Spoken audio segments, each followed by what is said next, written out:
All right, good evening, ladies and gentlemen. Let's go ahead and get started. We'll call this meeting to order. Let's see, fellow board members, Greg Baber, Lee Holman, and Trina Loomis are all absent this evening. Our first order of business is to consider approval of the May 27, 2025 meeting minutes, regular meeting minutes, pardon me.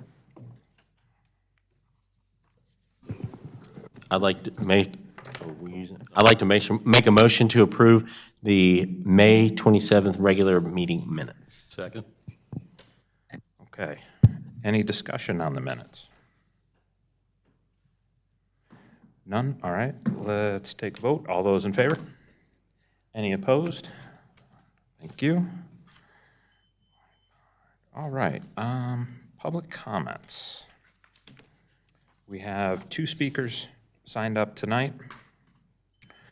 First one, Jared Ingalls. Mr. Ingalls. Yes, sir. If you would, go ahead and come up to the podium. And Rachel, I assume? Is that Rachel? I lost the imaginary coin toss. Yes. So, Ms. Ingalls, you pretended that it was a fair decision and then, like, stuck him up here is what I'm understanding? Perfect. So, sir, you have 6 minutes. Okay, And hold on one sec. We'll make sure we get an appropriate timer going for you. And if not, we will do it the old-fashioned way. We'll do it the old-fashioned way, if nothing else. Come on, Scott, you got one job. He's got 6 minutes. Okay, you can go ahead, sir. We got a timer going right here. okay, we are the Ingalls. I'm Jerry. Rachel is in the audience. Unfortunately, we are here to speak in opposition to this rezoning request. Okay? I'll explain that later. We have the property next door to this proposal. Okay, we bought the house in 97. For the younger in the group, that's 1997. Okay, and we spent the last 28 years renovating the structure. We have 5 children, 15 grandchildren, and 4 great-grandchildren. All of the latter grew up in this house, okay?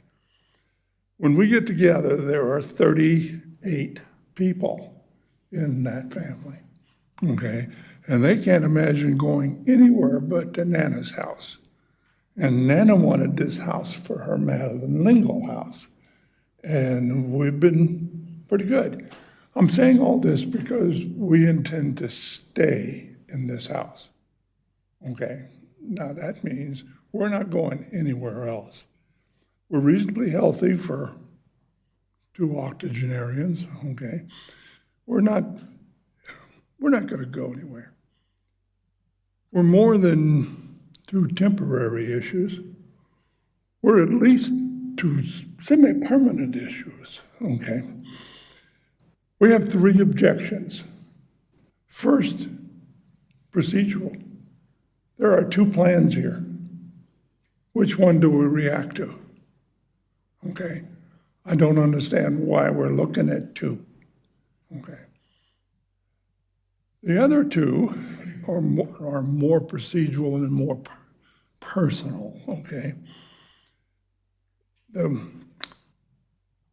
loss of privacy for only one of the plans. One of the plans has the driveway on the other side of the building, but one driveway comes right down between our house and this. We're trying to imagine hundreds of cars every day running up and down that driveway, okay? Well, we have evidence that shows what happens when that happens. We live next to a school, okay? We just enjoy the privacy that exists there now.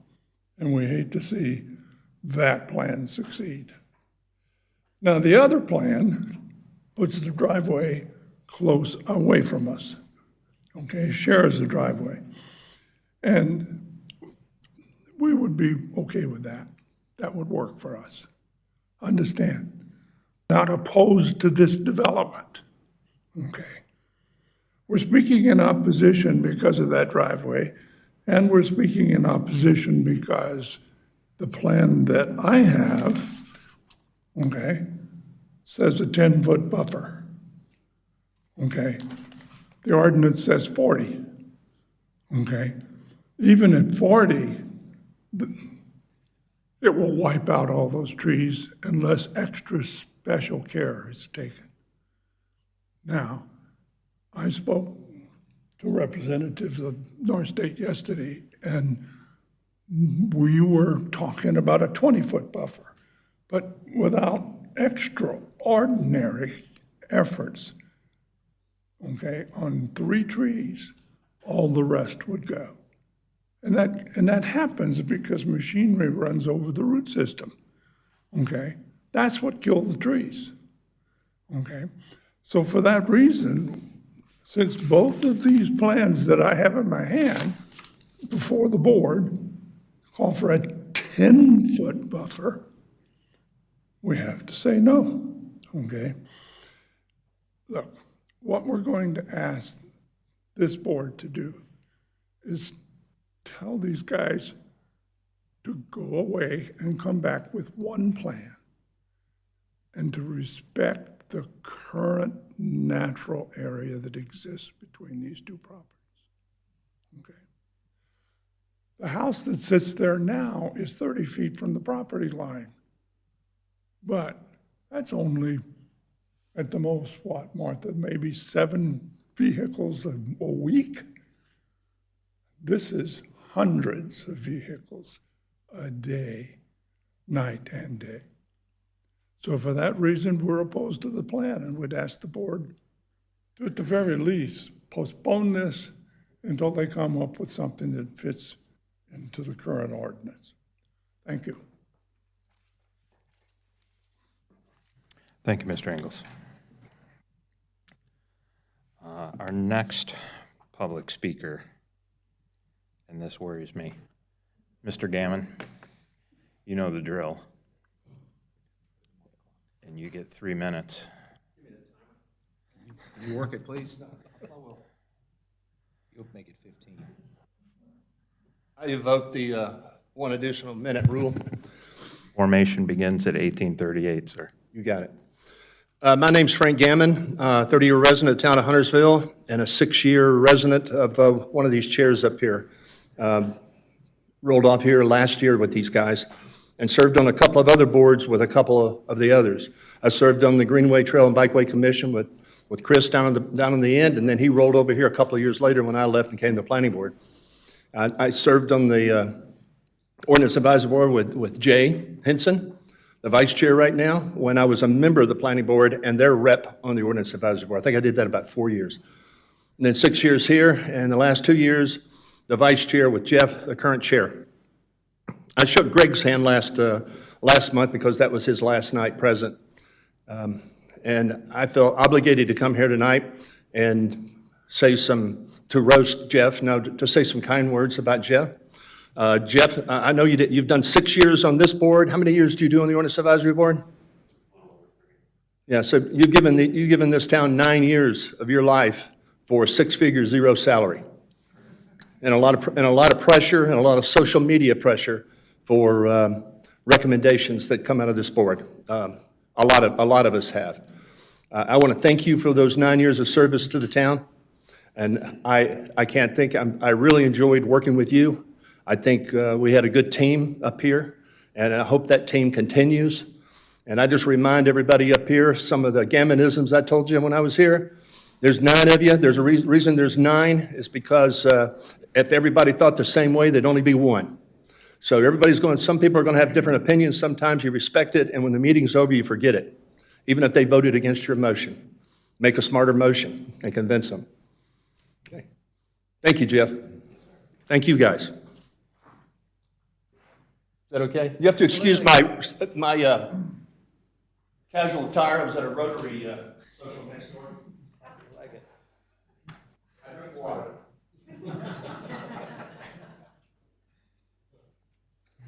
All right. Thank you again, Frank. All right, so the first item on the agenda, let's jump right into it. Let's consider a recommendation on petition R25-04. That's the Holbrook Phase 2. It's a request by North State Development to rezone approximately 1.7 acres located at 106 Gilead Road, and that would take it from neighborhood residential to town center conditional district for a mixed-use building. Mr. Chairman? Yes, sir. Before we proceed, I would ask to be recused from this particular case, 2504, as I have a conflict with a firm was involved in this project, and I would also like to recuse myself from 2503 as the same issue. Okay, I feel like it'd be a conflict of interest, and I don't feel comfortable. I got you on that one, yeah. All right. Go ahead. I'll make a motion to recuse Jay Henson from petition R2504 and R2503. Second. All right, any discussion on that?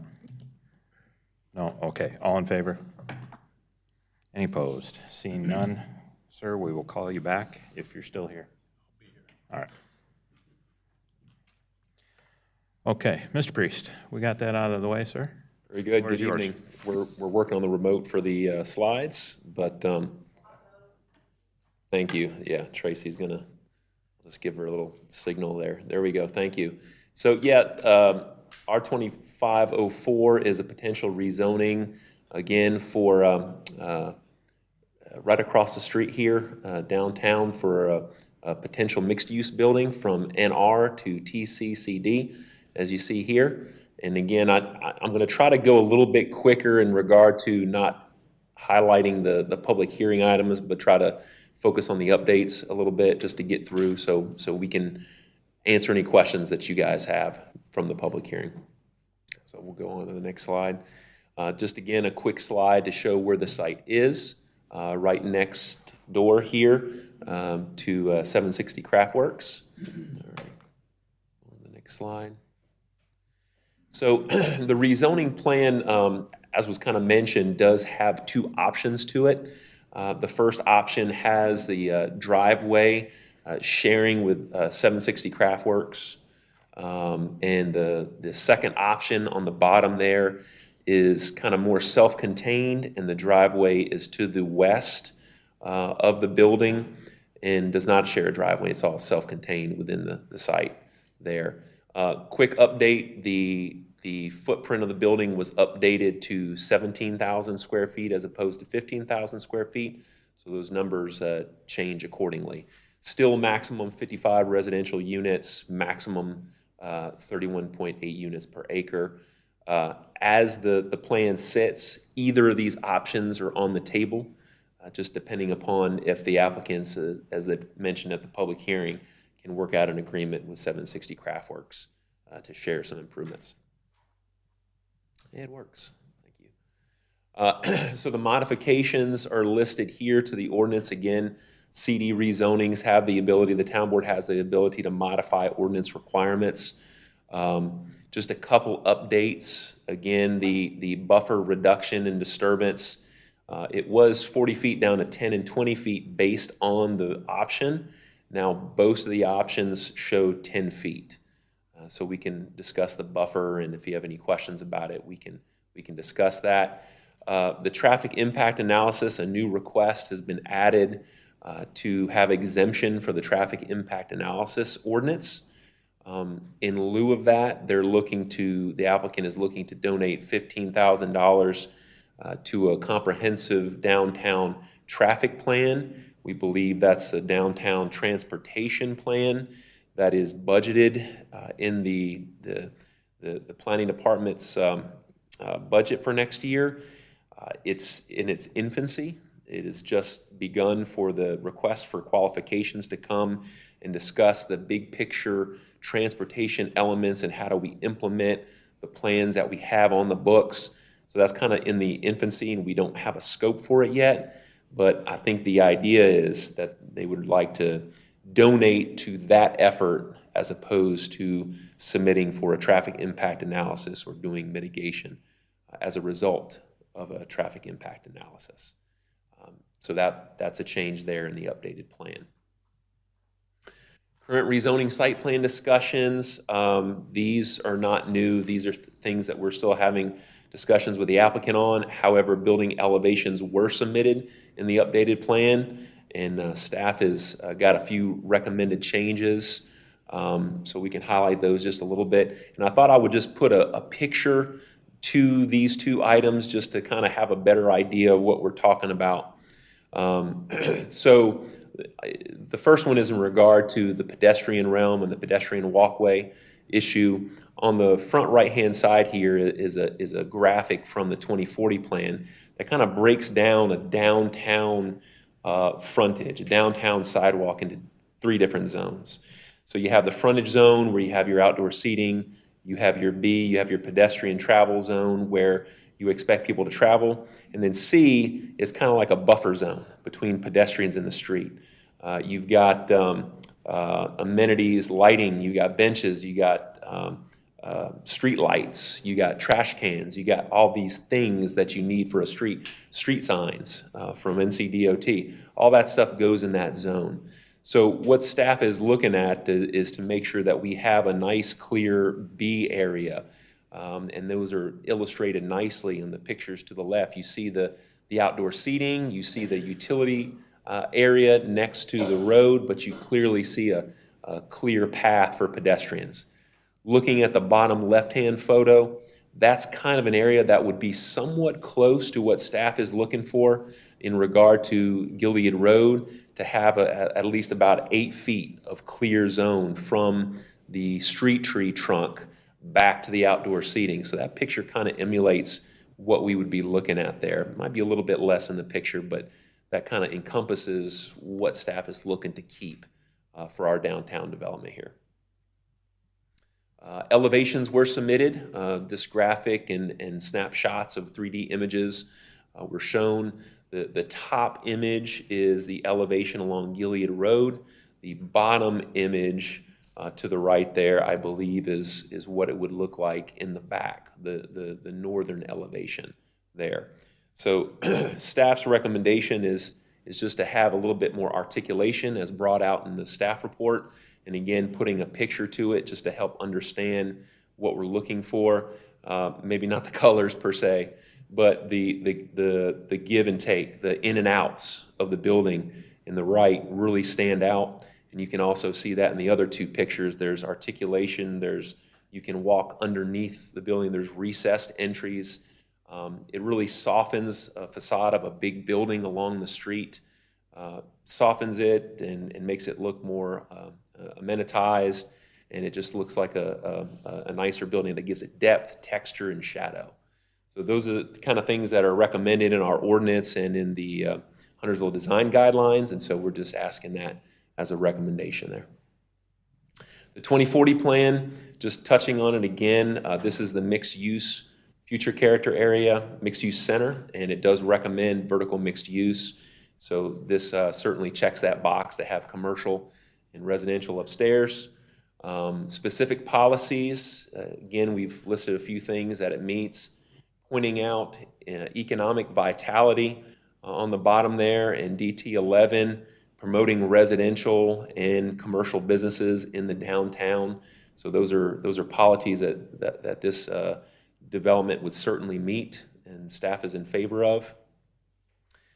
2040 community plan policies that are not so consistent, works in progress.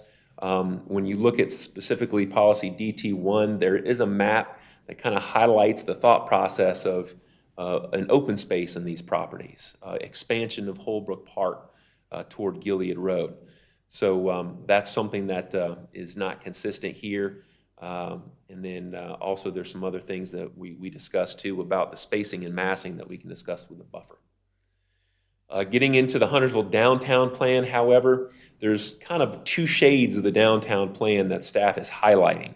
One, there's a section that talks about initial considerations in the top right where you see the areas in question are not green. It's not saying, hey, make a park here, but it is saying explore the possibilities of expanding the park. Talk to the property owners about maybe doing this. However, on the other side of the coin, the key recommendations of the output of the actual plan include this specific property clearly in the dark pink, which includes commercial, includes mixed use, includes residential. So coming out of the key recommendations, staff is confident that this the downtown plan is consistent with this application here. And going in again just a little bit closer, talking about the key recommendation for a gathering, it talks about there in the keywords how restaurants and breweries are needed. Recommends providing a balance of food and beverage venues. So that commercial along Gilead Road is a key element to a thriving downtown for a town. And so staff thinks that would fit really well. And just kind of emphasizing that point, you know, there's shades of does Holbrooks Park really need to extend? Well, you know, looking at the downtown plan, all of these basically recommend the same thing. In that pink area, recommending commercial, mixed use, and residential. And then on the nature area on the top left, again, the area is not green. So it's not a firm recommendation. It's a consideration consistent with the 2040 plans map. However, the downtown plan says this is an area that really could use some intensification and help meet our goals. In the spirit of the 2040 plan, the applicants are providing connections from their development from Gilead Road back through to Holbrooks Park. So there is pedestrian connectivity there, along with the existing pedestrian connectivity on 760 Craftworks. So that spirit is there. The trails can be there. Some of it will depend upon 760 coming and making some connections to finish it, but there is connection there to the park and to the greenway. Staff's recommendation, we're looking for some changes to the plan. We have some recommendations, but we can recommend approval with those updates that were in the staff report. And I'd be happy to break those down and answer any questions one by one that the board has. The applicant is here as well. They've got a presentation, but that'll conclude my presentation. I'll be happy to answer any questions. Thank you, Mr. Priest. Any questions for staff?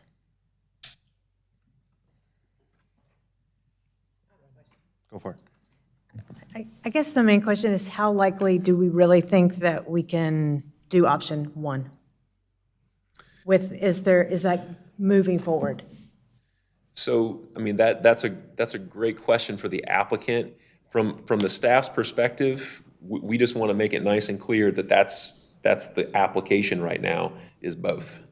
So if the 760 deal does not go through, the other option would be approved as well. So staff did not take a stance on that. It is not our ideal. It is not what we want. But as far as where their access would come from, they're an existing parcel, so it would stand by its own. Going and making a recommendation and making the stance that you've got to make a deal with somebody else is difficult because it would be dependent upon that and a lot of changes for that adjacent property owner. We haven't made that stance, but it is a much better product, staff recommends, for the first option with the shared driveway.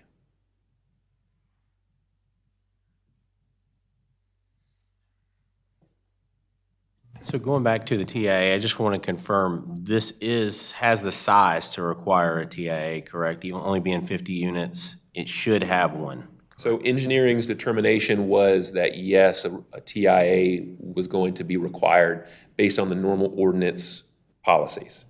So the applicants are asking for this modification to not do the traffic impact analysis and then contribute to the overall future discussion of what downtown is going to do in regard to traffic and transportation.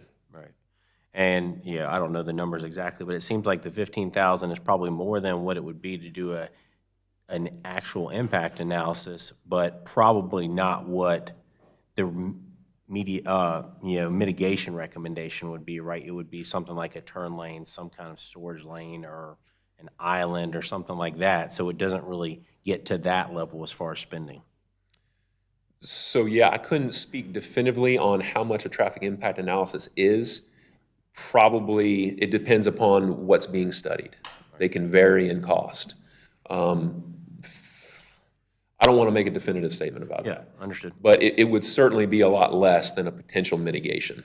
Right. Impact, putting in a turn lane, doing actual traffic improvements. Yeah, agreed.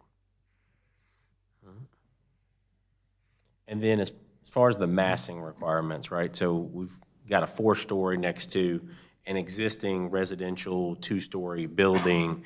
And, I mean, and y'all stance, you're still recommending it even with that massing differential? And why? So it would be, staff is trying to balance potential future land use with the needs of the adjacent property owner. And we met with the Ingalls and had a great conversation about that. And the principles that we discussed are in our recommendation. 10 feet is not enough. And then part 2 of that is making sure, doing a lot to ensure that those large trees are saved.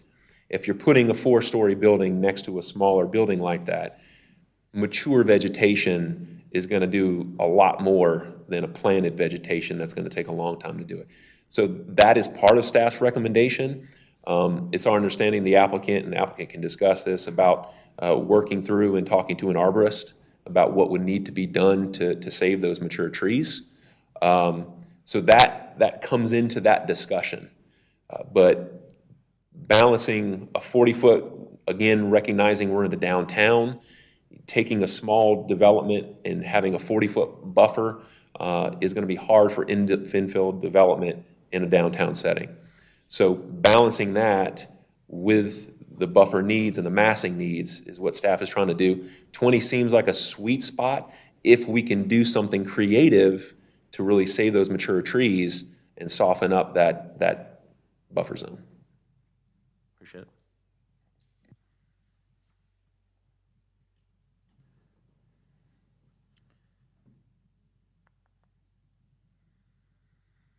Brad, question for you regarding the breezeway, and pedestrian entrance on the building.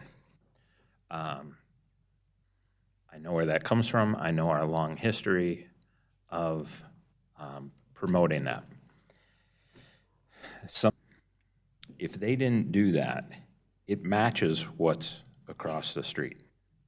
If they put the entrance on the east side, which is what I understand was what they were looking at, and if we have the shared driveway plan, at least, that mimics what's there at the Holbrook right now, except that that's a public street on that side, and it would be a full access driveway on the other side. So run that by me one more time. Sorry. Yeah, if you could draw, that would be We're great. gonna draw. So the front of this, if it was all commercial with no, like, intersect in breezeway, would, as far as for access to the apartments, that would match what's already across the street. Well, at Holbrook 1, you do have a breezeway going through the middle of the building. It's, what is it designed for, though? What is it designed for? Yeah, I mean, is it, Yes, it's on the Gilead side. So you have access through the building for everybody, for commercial and residential. I mean, I haven't walked through that spot. Does it just take you to the parking, right? Yes, sir. So we would recommend something similar. If not an entrance, then a breezeway to get directly back to a door, hopefully way. Okay. All right, other questions for staff? Mr. Pollard? more procedural than anything else with the town, and that is that back to Chris's point about the TIA, is that common to have the approval before the traffic analysis is completed? No, it's not common. Our engineering department hasn't quite digested again. No. I'll just answer your question and say usually the traffic impact analysis is worked through the rezoning process. It's happened maybe once. Yeah, just a few times, but it's not usual. So is that driven by the staff or is it driven by the applicant? The request has been driven by the applicant. Okay. No, the request is, but the timing-wise.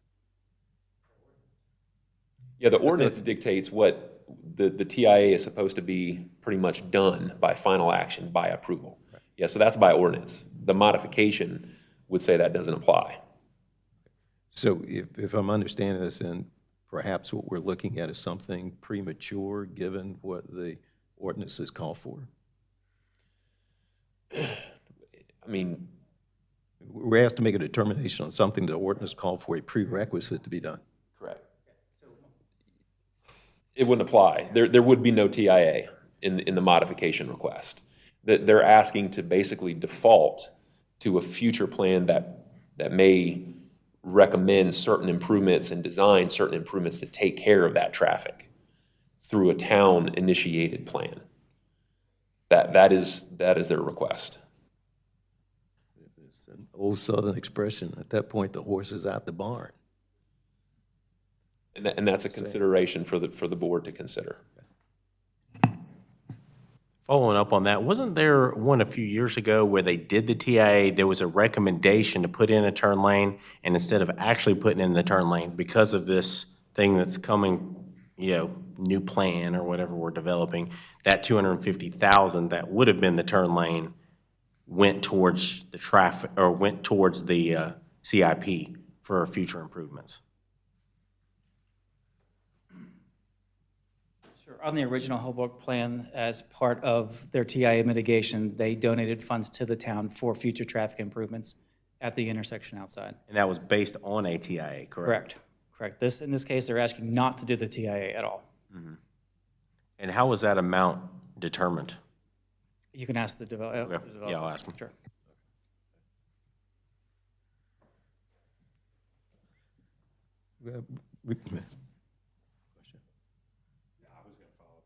No, go ahead. No, I'm on it.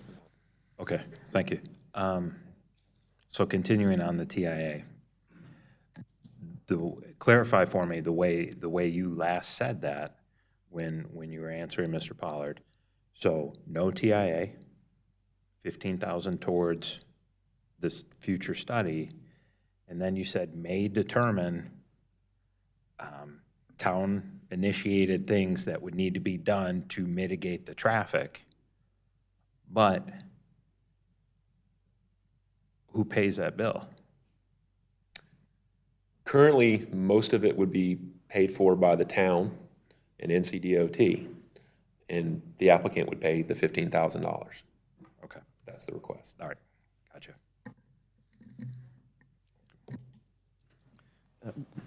Regarding the buffer and mitigating impact to a budding neighbor, walk me through what the staff advises in terms of how to mitigate damage to the neighbor.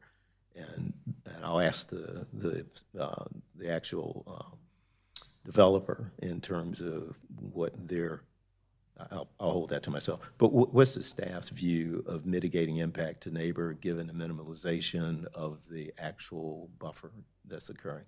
It's pretty obvious that there's an impact to them, as was expressed earlier. So how do you reconcile that impact? Is that live with it, or is there some things that absolutely can be done to minimize the impact on people who've been living there for years? Yeah. So I think where we're trying to compromise is meeting in the middle a little bit, to be able to save mature trees again, to basically head off the height issue, to soften that, and then to have a fully opaque 20-foot buffer with trees and shrubs that would create spatial separation. That comes from discussing with the adjacent property owner about what they would like to see. So we kind of took that feedback and said, yes, we agree that height, mature trees need to be saved, and a 20-foot buffer, not a 10, is appropriate. That impacts the aesthetics and the visual, but what about sound mitigation? To that point, if you've got, high volumes of traffic, that noise just doesn't magically disappear. Yeah. I mean, honestly, buffers do break up some of that noise, but being that close, I mean, and again, however, counterbalance, we're in a downtown area, a growing downtown. There's noise across the street now, right? There's a bar across the street, a beverage facility. So that's hard to get into the fine details of that. Would there not be consideration for some type of noise attenuation barrier? So putting in perhaps a wall could be helpful in that regard. If noise is a consideration that, is perhaps maybe on option 1 or option 2, I get confused. Option 2 with the driveway on that side, perhaps that's a mitigating factor to ask for that. So to your point, that would do more than trees. Trees would do some, I believe, but a wall could be better. Brad, staying on the buffer and the trees, I know the application does not require a tree survey for the adjoining property owner, but do we know what extent of mature trees are actually on that adjoining property owner? We do have some, yes. We do have a tree survey that shows them, and I just snipped it just in case we wanted to discuss that. So on the left-hand side is the tree survey that we got. So there are 2 maples, large maples, on the adjacent property owner, west of the property line, that the Ingalls are very interested in keeping. But then as you go back to the north, you see a large maple and a large beech tree that they're also looking. There are smaller trees and underbrush in between, but those are the significant trees in question that we're really trying to hang on to and not injure with the grading into the site.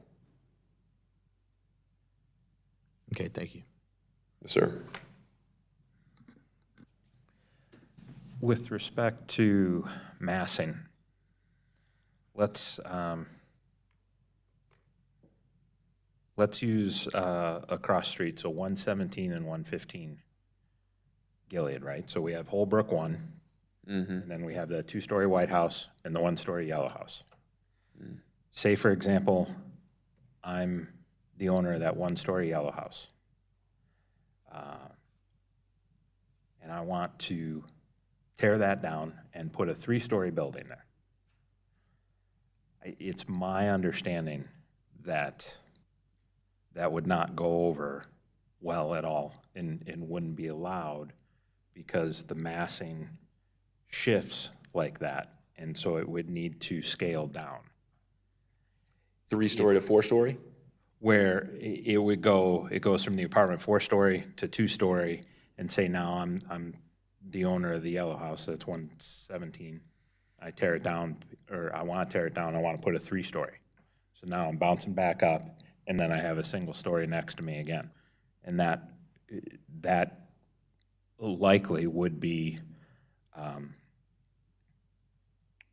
not favored by planning and wouldn't really line up with the massing. Is the difference, and if you humor me and just allow that as the example of, yeah, we assume that wouldn't fly in planning. So even if it was just a general rezoning or as a conditional, either way, that wouldn't go over. So if we assume that is the only difference in the massing of the subject property to the adjacent property owner, is it because of the natural, growth in these large trees that run through there that don't exist across the street? Do you follow? I mean, is that really what's kind of making this one okay, but we can all safely assume it wouldn't be okay across the street? Can't speak to exactly, each situation is very different. The stories and the height is not the only consideration. How big the building is, what the setback is, what's the location of the adjacent building. So all that comes into play if you're asking about a by right situation and someone just comes in. So I think if you're asking how staff is accepting this one, I think it's, again, a compromise between understanding where it is in the grand scheme of a downtown building next to another property that in the downtown plan says commercial's okay. So balancing where it is in that regard with the needs of the adjacent property owner, meeting in the middle seems like the appropriate path. Okay. All right, thank you. Any other questions for staff? Just one real quick. So by right, they can put a 4-story, all residential, right? Part of the reason that they're here for the rezoning is because it's a mixed use. What can they do by right there? If it was a multifamily building and it was still NR, they would still have a 40-foot buffer. And it would still have a 40-foot buffer. Okay, yeah. Okay. That's it. Perhaps I missed this, but in the notes from staff earlier, it made reference to the amount of space required to have available for commercial and the way in which it was accounted for. Kind of walk us through that, and are they in compliance with that requirement by the town? So let me see if I can go back.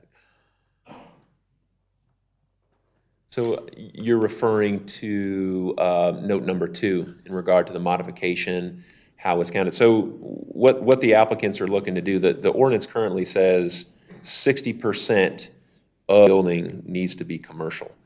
And it gets very specific. It says that the utility areas that you're using for the building can't be used for residential. They can't be shared.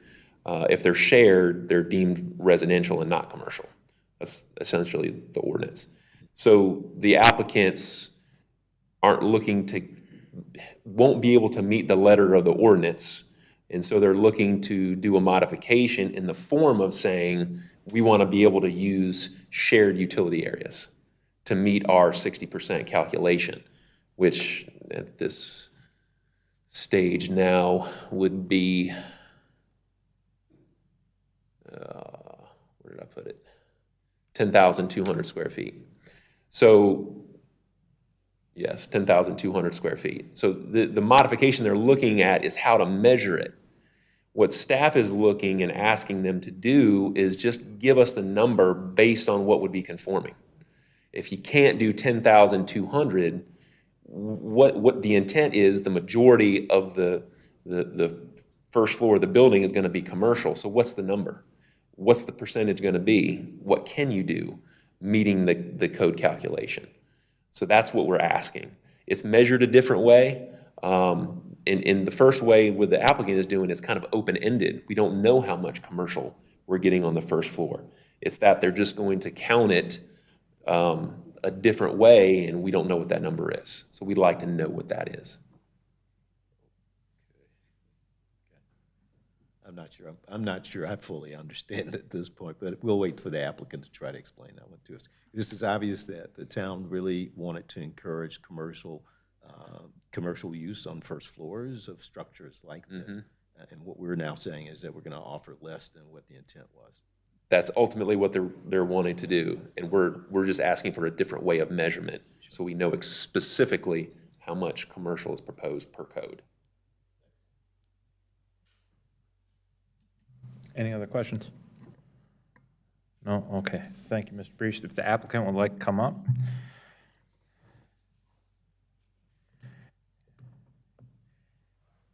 You will have 15 minutes for your presentation. All right. Hello. I am Rachel Krenz.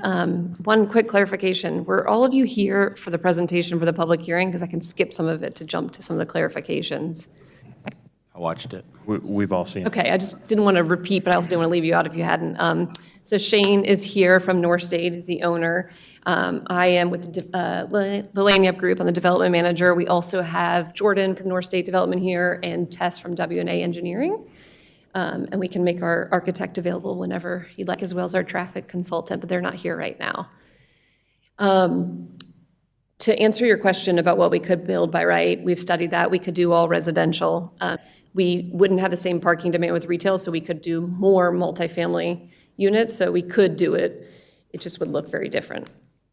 But we want to do retail. We want to do everything that Brad just said. So I'm going to jump into the two plans, because this is obviously a lot of heartburn for many people.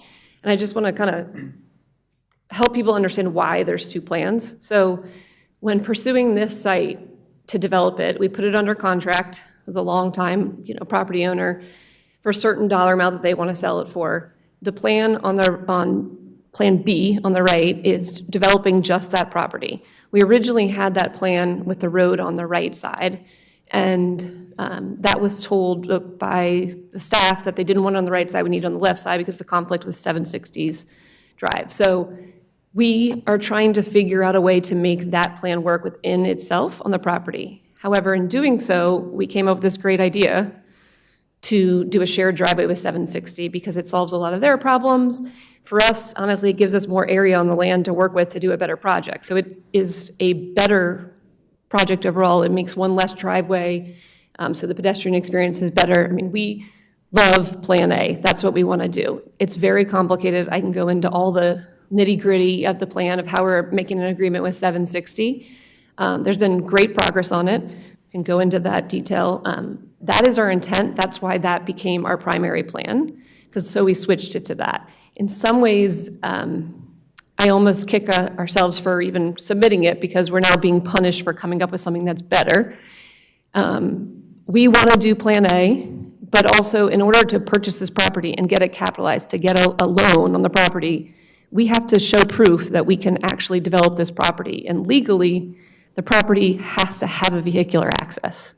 And so somewhere we have to put a driveway on that plan. It is our intention fully, there is no game we're playing. It is a better plan for us. It's a better plan for the town. There is no game that we're playing to have two plans. We want A to be the one. And I can bring anyone along in the meetings in 760 and they can vouch as well. Like, we want to do Plan A.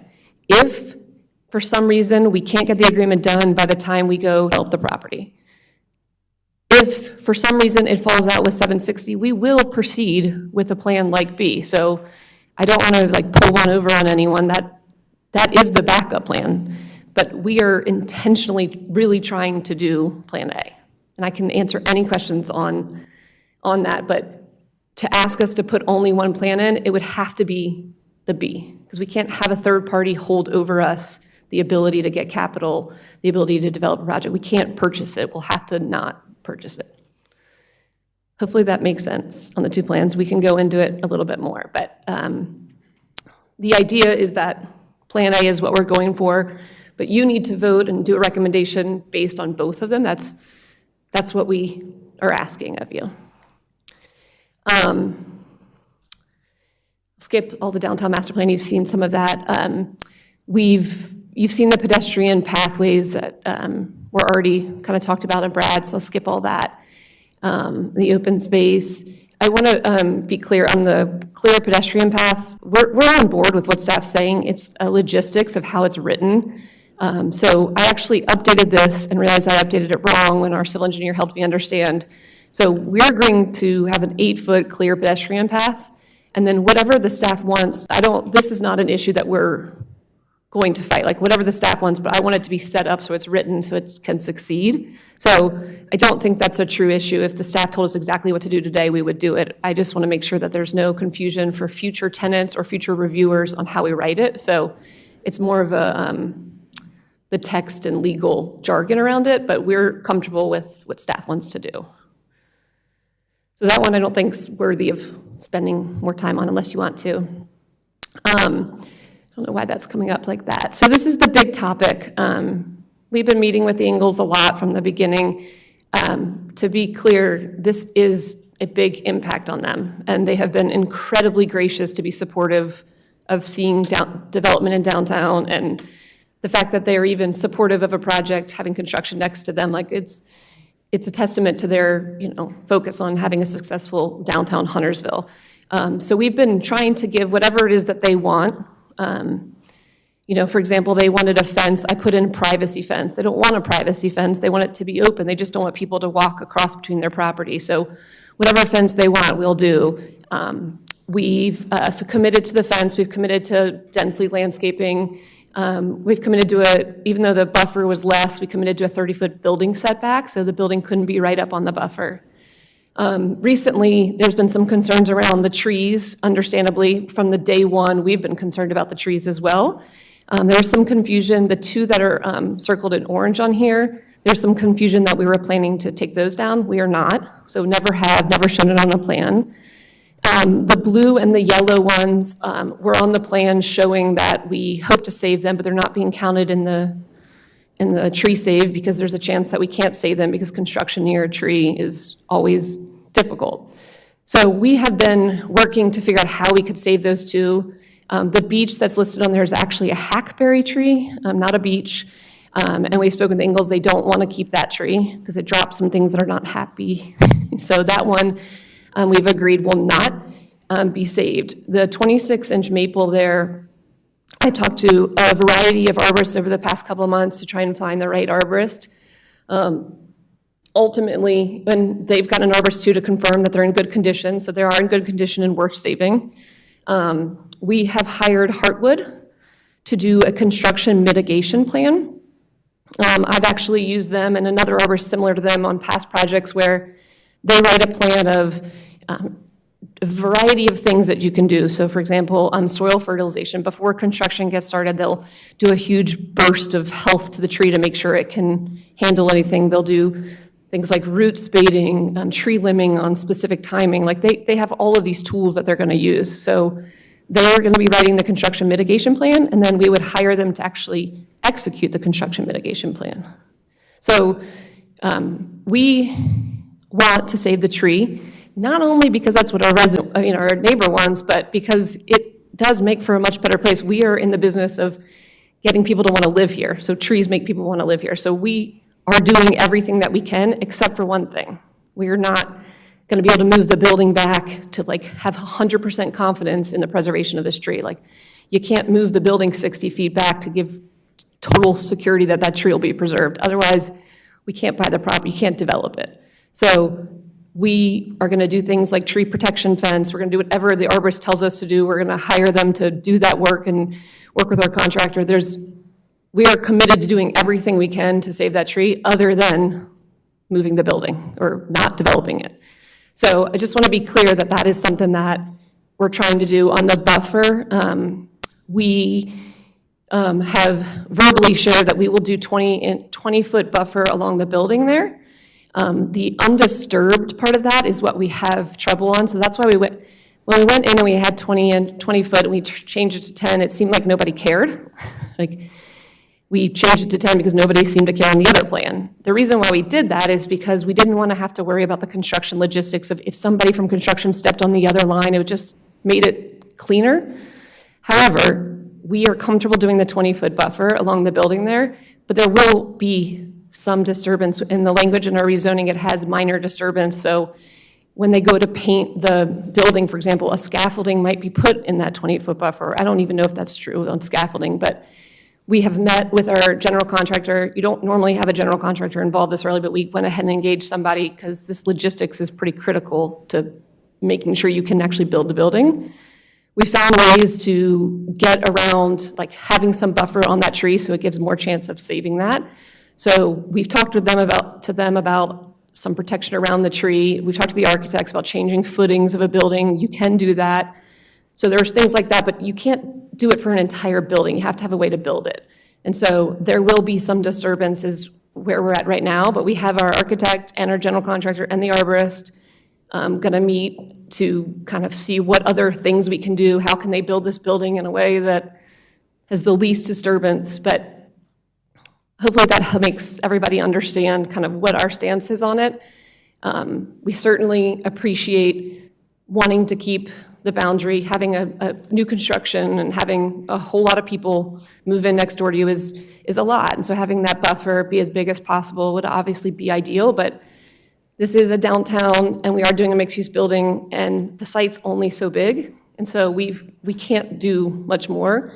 And to a point where we can't purchase the site and, you know, I'm sure the sellers they've asked to speak and I told them they didn't need to, but it's hurting their value to not be able to develop it. And so if we can't develop this building and we walk away from it, what happens to them over this tree?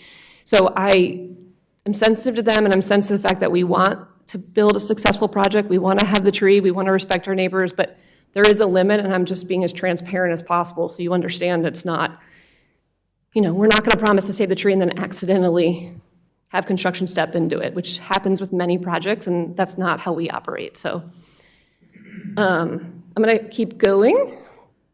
On the main pedestrian entrance, just so you understand, that green dot is where, this is a sample layout of the ground floor that I did in PowerPoint. But the pedestrian entrance is planned to be right there, so that you have retail entrances all along the front. If you put a corridor through there, it basically chops up all the retail. So we have told staff we can do that and put a pedestrian entrance, but it means that we're going to do less square footage of retail. And we've gone and met with all the commissioners and the community members and said, like, what do you want? Is that ordinance really the desire of downtown Huntersville? And we've heard that is not. So if folks told us that's what they want, we would do it. We just have to change the retail square footage amount. I don't think that's the best for the downtown. So that's why we said we're okay with staff saying they're against it and putting it forward.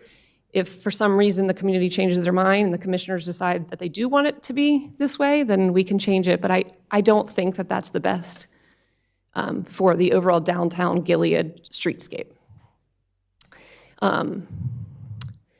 So going into the building square footage, so as I met with community members and commissioners on this whole definition of retail square footage, you know, there's the history of how you got to that ordinance, and there was a lot of distrust around that definition. When I started to talk with people, they actually didn't care about the 60% number specifically or how back a house was measured. They just cared that they had a transparent number, a transparent process, and that we had a lot of retail. And so for us, we're committing to 60%, but I wanted to show what happens when you share. And I think you've already seen this, so I won't go through it all, but on the left there is if you don't share the back of house. So an electrical room, if I build an electrical room, it's a minimum of, I think it's 500 square feet is a minimum. If I do that for residential and commercial, I then have 1,000 square feet of back of house. Whereas if I put them together, there's no problem, it's only 500. And so it just doesn't make sense to split up the back of house. You end up losing less usable area in a building to not share. It's not efficient. And for this small of a footprint, we want to be as efficient as possible to put as many active uses. And so we asked different stakeholders, like, how do you feel about that? Do you want us to commit to less? Do you want us to, they're like, oh, it doesn't really matter, just to define it as it's going to be shared so we know going into it, because effectively that is commercial back of house. You have an electrical room, you would have built that separately and it would have counted towards it. So that's the modification we asked for, is we commit to 60%, but we have the ability to share back of house space.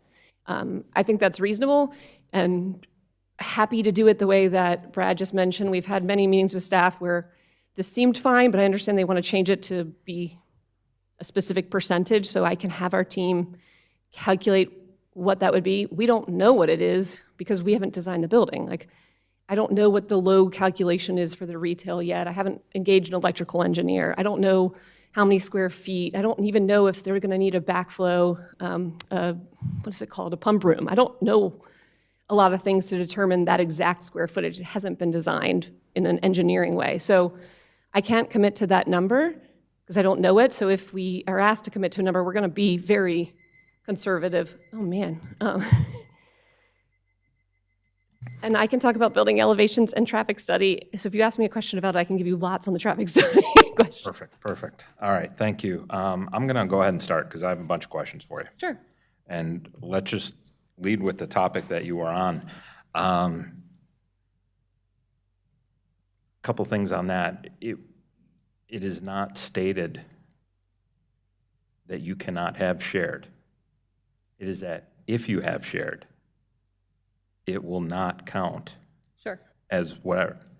So seeing calculations for shared and not shared, to me, is irrelevant.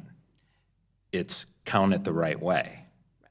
You are aware that this ordinance exists from what came from the project across the street. Okay. I will say that is rather bold to come in here knowing that that ordinance might as well have the North State name attached to the ordinance number, and then say that you want to do less and that you're not going to commit to a number, and if you do, it's going to be way low to save you. That's bold. Why can you not do 60%? Why can I not? Correct. The dynamics of the site, I'm trying to think what would be the best way to show it to you. I guess this one.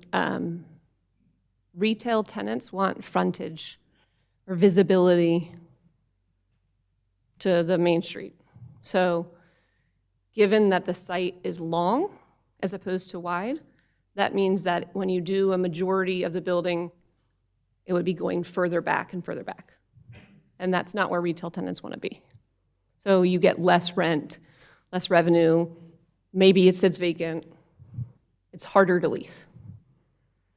So you know for certain that you can't get 60% already, but you also know for certain that you can't offer a number that you can commit to. No, we can. We can, Well, but a legit number instead of a number that is just like to make all sorts of cushion for yourself. I mean, that's what staff is asking for and throwing out a number seemed to really give you consternation. well, But sure. because, and you said, we can't calculate that. We haven't engaged with this person, this person, this person. But you know for certain, is what you're saying, that you can't do 60.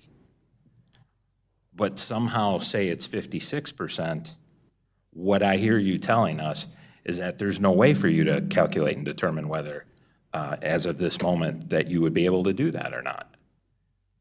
No, we can calculate it, it just won't be the exact number. So we're going to calculate it in a way that we know we can meet for sure. And the reason why I have consternation on it is because in the beginning of the conversations with staff, they were fine with this. So the 55% number is new, so I don't know how to respond to that exact number right now. I need our architect to work on it. So that's the consternation you're hearing from me. If we could talk about, you had mentioned something about the financing of the project, and this would maybe just be more clarification for me. But the way I heard you describe it was that you need option 2 to get your financing, but you want to do option 1. Clearly, option 1's your preference. Correct. But if you had option 1 alone and had the agreement worked out with 760, I guess I'll ask it that way. Option 1 is your only option. You have the full agreement and partnership with 760. Can you finance that project? Yes, but I mean, I'll let you respond to that because he's the one who's the capital, behind it, but yes.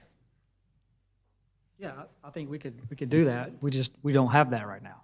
Okay, all right. So I just wanted to clarify. That's what I thought, but thank you. So then in speaking of that you don't have that right now, why? You said there are some, I mean, you don't have to go into the nitty gritty, but what is it that's holding that up? Sure. A couple things. One, we had to figure out the location of the drive and the angles of that, so that took some time. The 760 obviously will have an impact to their business. You know, we'll take away some land, there'll be some construction, and so they want us to pay for some nuisance trouble for that. So we have to negotiate that amount. They also, now, they want us to pay for improvements to their patio. And so we have made an offer for, there's a dollar amount we will put towards your patio. We have a cap on that because we don't know what it is, like what the scope is, so that's the offer we made to them. They're not comfortable with the cap because understandably, they put a lot of money into that project and they don't want any exposure. So in order for them to agree to an amount, and in order for us to agree to an amount, we need to know what it is if that amount fits within it. So we have to go through a process of designing their space, which it's not just like me designing it, it's we're paying our engineer to design it, make sure that they like it. We just got an updated plan for that from our engineer to send to 760 so they can say they like it or don't like it, but it was based on their feedback. So we've gotten their feedback, we've got a plan, now we're gonna go through an iteration of them. So that's one piece of it, so agreeing to that. The other piece of it is the utilities. Shame on us, we came up with the idea and didn't realize that the utilities were right where the drive came. So we didn't do that research when we came up with it, and thankfully 760 owners were like, what about the utilities? And we're like, shit, the utilities. And it's all the utilities you can imagine. So lucky us. So all those have to be relocated. So in order for them to give us, the relocators, the utility companies, to give us a price for relocating, we have to have a location to relocate them. In order to have a location, we have to agree to that location with 760. We have to have our general contractor weigh in it. We have to have it designed. So we had to figure out where we're going to relocate them. And then we have to have each provider respond to us on how much that's going to cost. So in order to know if we can make that deal happen, we need to know the total cost impact to us to make sure that it is financeable. What we studied, we believe it's financeable, but we don't have all the numbers from the utility providers to know that for sure. We think we do based on other projects we've done, but we need that number.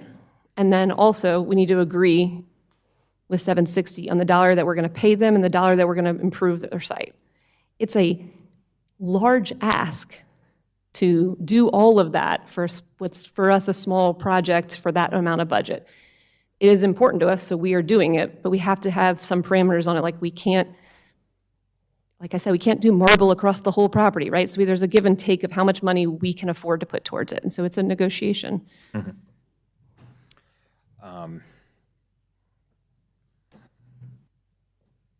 Was there, how did you come to the decision to not just sort that out first and come to us with a single plan? Because there's a piece of property under contract, we have to close by a certain date. So we're dual pathing it so we can close on the property.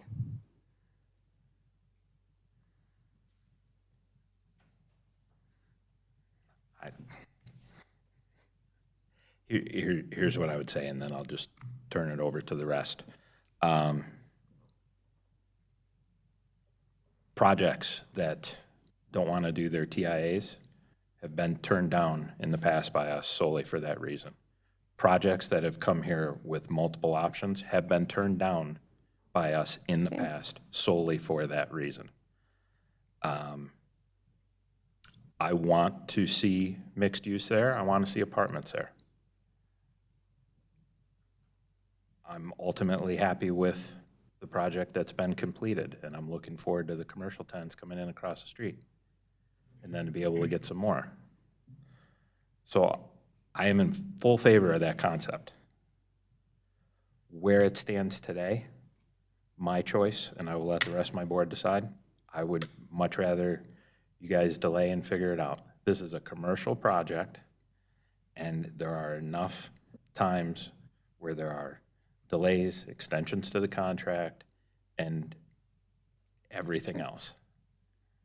That property was not publicly marketed, and it could be figured out, is my stance. But thank you for answering all those. Does anybody else have questions for the applicant and their project? Can I give you some color in the traffic study? Somebody laugh. I have a couple, but just to follow up, how long do you anticipate, I know it's hard to say, to get to a decision point with 760? Sounds like you're pretty far along, and I get it, it's a negotiation. You can't put a timeline on negotiation, but just, yeah, I'm reading the room, and I think it's a big uphill battle, and with Jeff, I think it's a great project, I think it's a great concept, but I think there's a lot of things that it's gonna be hard for this board to get comfortable with to move forward with an approval, so. Sure. First off, I don't know the answer to your question. I have no idea. I wish that I could ask you for just the other plan, and you vote on that, because I find that it's a lot of noise of this potential, but I think it's for the best to do that. But I would urge you to think about what you would say or need relative to the other one, so that we don't have to stall. We're already extending the land by 2 months. We have a lot of capital invested in it, time, hurts deals. We have the ability to have capital ready to go once we have this. Like, this, delaying the project is a huge chance of killing the deal. So we are pushing forward for it this way. Had we known that this would be the thing that would delay the project, we wouldn't have done it, even though we think it's the best thing for the project. So I urge you to not put that ultimatum out there, because it is a potential deal killer for us. But I hear you that you want it, and I know that's important. Ultimately, we need to know that the land alone can be developed to mitigate our risk for our capital. They're not comfortable not knowing that you can buy a piece of property and not be able to develop it on your own. Like, that's important for them. Brad, this may be for you. Talking about the existing tree that we've had so much discussion about, can you pull that slide back up? I know the buffer is bigger and more discussion than just one tree, but the 26-foot maple, what could a current landowner today do with that 26-foot maple? If they decided they needed firewood, what could happen? I mean, if it was a single-family residential home, they could cut it down. This is not me trying to encourage anybody doing that. I'm being a realist too, just like I always like to look and see if you don't approve a plan, what you could get. So.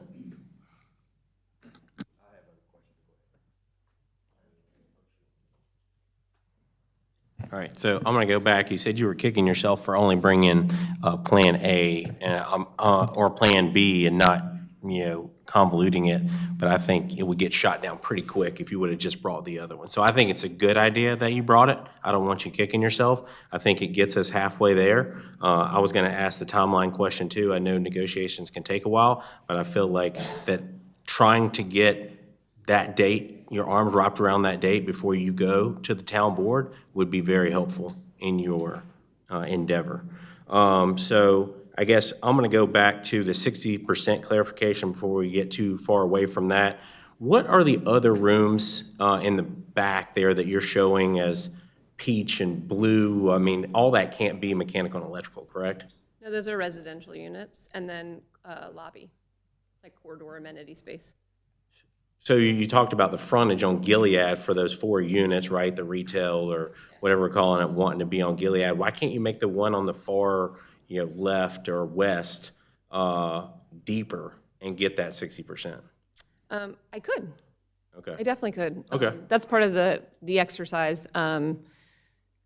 This is probably not the best. I just took a stab at it myself. That's probably 50, somewhere between 50 and 60 feet, and retailers typically want to pay for 60-foot depth. So the further you go back and they can't use that space, the less they'll pay you for it. Right. So economically, that's what makes the deal work better, is to go to 60-foot depth. And I think that's what I wanted to hear. Was there like a depth you were going for? Because you can see the ones to the east, are deeper. Why couldn't we make the ones on the left and gain some of that percentage? And I'm not married to the 60%. I mean, it's an ordinance, but I mean, we want a good product at the end of the day, right? So I just want to make sure you're putting in that out. And the other question is, it doesn't necessarily have to be retail or restaurant, right? You could go with some type of other office space that doesn't necessarily need a frontage to gain that 60%, correct? I believe so. I believe it's just commercial. Right, it's just any commercial. Okay, I'm just making sure Yeah, that clarification. and- All right, so that's good with the 60%. And then going to the TIA, right? I asked earlier about the cost of the TIA. I think it's less than 15 grand, but I know engineers are very expensive. And, you know, I get the donation, I get you're trying to do good things, but I feel like if you were to do a TIA, you would probably be spending or donating more than 15 grand. So I feel like you're kind of getting out a little on the inexpensive side by doing the donation. And I'm just wondering what happened, I don't even know if I can ask this, across the street, right? You did the TIA, they said put in a turn lane or 2 turn lanes or whatever they said, and you came up with a value of said mitigations for the traffic and gave that to the town. So speak to that. Let me give a little bit of history. So when this project came forward, it is actually under the threshold for a traffic study. So the answer to your question was a little bit nuanced. This technically doesn't trigger a traffic study on its own. However, because we classified it as a Phase 2, there is a part in the ordinance that says a Phase 2 requires a traffic study. So we learned that throughout this process. We went and found out there was no traffic study for this size, so we didn't know a traffic study was done. So that's the timing issue that occurred, why it's delayed. We fought back a little bit on that, like why would we need to do a traffic study for this? We didn't understand it, so we took some time to figure that out. We went through the scoping process. Our traffic and transportation engineer, I shouldn't say that, did a whole trip analysis. If you took what was built today and this and put it into a new scoping and trip generation, in the AM peak, it is less trips than what was done in the original traffic study. And then in the PM, it's a little bit more, marginally more.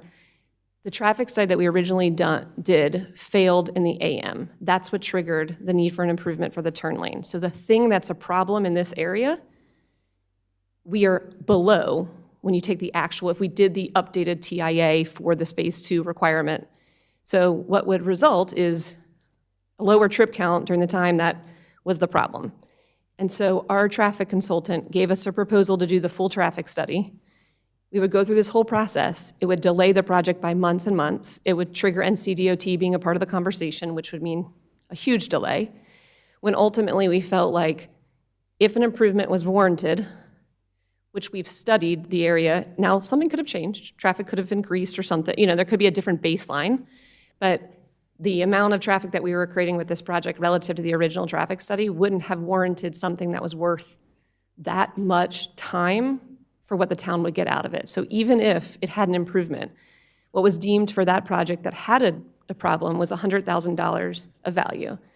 If you took that same problem, which was the worst case because we had more, and you took the percentage of our project relative to that, it would be a $20,000 impact. And so we went through that with our traffic engineer.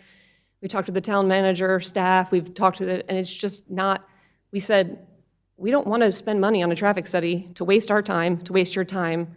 You're doing a big plan right now. We'd rather give you that money than do that, all because of the time. Like, that's our big concern here, if you've heard it in general. And so a few folks thought that this would be a good solution, that the town could get out of it what they originally were going to get out of it. It would help them, and we wouldn't waste the time of everybody to find out the solution that wasn't that impactful. Hopefully that helps you understand it. $15,000 was the proposal that we had gotten for an extensive traffic study for this project, so that's why we offered that amount. And the way you got to the 20, just to be clear, was the last one was 100,000, and this is a fifth of the size, and that's why you think it's 20, even though traffic trips. projects don't necessarily scale like that, right? Yeah. What did it based on trips? Right, but a turn lane is a turn lane is a turn lane. Yeah, I mean, Right. obviously they can get a little bit longer, but you got, you know, mob cost and all that stuff that happens Sure. no matter if you put in a 50-foot turn lane versus a 100-foot turn lane. Sure, but the traffic study that we would be doing a Phase 2 of, like, as a part of that, we had already contributed from Phase 1 I got you. to Okay. pay for that Right, so turn lane. So you're just you could have said, imaginary turn lane. Okay. they could have said, oh, you should contribute to that too, even though this all as one phase already contributed to it. Okay. One could argue, oh, but you need to add more. So that's where that number came from, is that had we done this all as one traffic study originally, had we known, like, this project wasn't a part, we didn't know this existed when we did the first traffic study. So once this got put under contract and we realized this whole, it's a part of one phase, had we done that and known ahead of time, there would have been some dollar amount that we owed for that turn lane. It would have been the same outcome of put money towards that turn lane. It's just what that dollar amount would have been. Okay. And then last, it's the depth and articulation that you spoke to. Can you go to your elevation? Is that what you're thinking as far as your? So I've asked for our architect, we got that comment yesterday or the day before. I've asked our architect to actually provide some more information on this elevation because I believe that we're meeting what the intent is on the upper levels. It just may not be as clear because you can see the green insets throughout it and there's deep balconies and all. So I think we are meeting it. I want them to confirm that before I say that publicly. So they're doing that. What I don't believe we're meeting is that intent on the ground floor. And we did that intentionally. We didn't necessarily think of it this way, but there's some insets in there you can tell, but retail, we want the retail to succeed here, so we're trying to put it all up at the front to have as much frontage. And then the other thing is that in community conversations about what should the design of this building be, the idea of having a classic retail base, I envision this project to be your typical Main Street kind of vibe and retail, and having that classical base was the direction that we gave the design team, and so they made that feel that way. We could push in the entrances a little bit or do some things like that to get to it, but we're just trying to set the retail up for success. The one thing that I can agree with for sure is that there were no awnings put on this elevation, and we are happy to put awnings. That was something that came from Brad, is we need to accentuate the retail entrances. Yes, we'll put awnings, but we should have done that. That was a mistake. Thank you. Brad, does the articulation on the residential for 2 through 4 meet your intent and leaving the retail fairly flat with awnings? Does that satisfy the requirement or no? I mean, I would just need some time to Okay. take a look at what's proposed. Okay, all right. Honestly, to be able to see that. And if we could see something a little bit more on the 3D side for the element, that's always helpful. So maybe there is some articulation that we just can't see. But yeah, I think the pictures that we showed kind of really were good examples of the ins and outs in the texture that we're looking for. Which, for the record, those pictures didn't scare me. That's the intent. So I think that there can be a solution there. But I think our architect needs to give him more information so he can feel comfortable.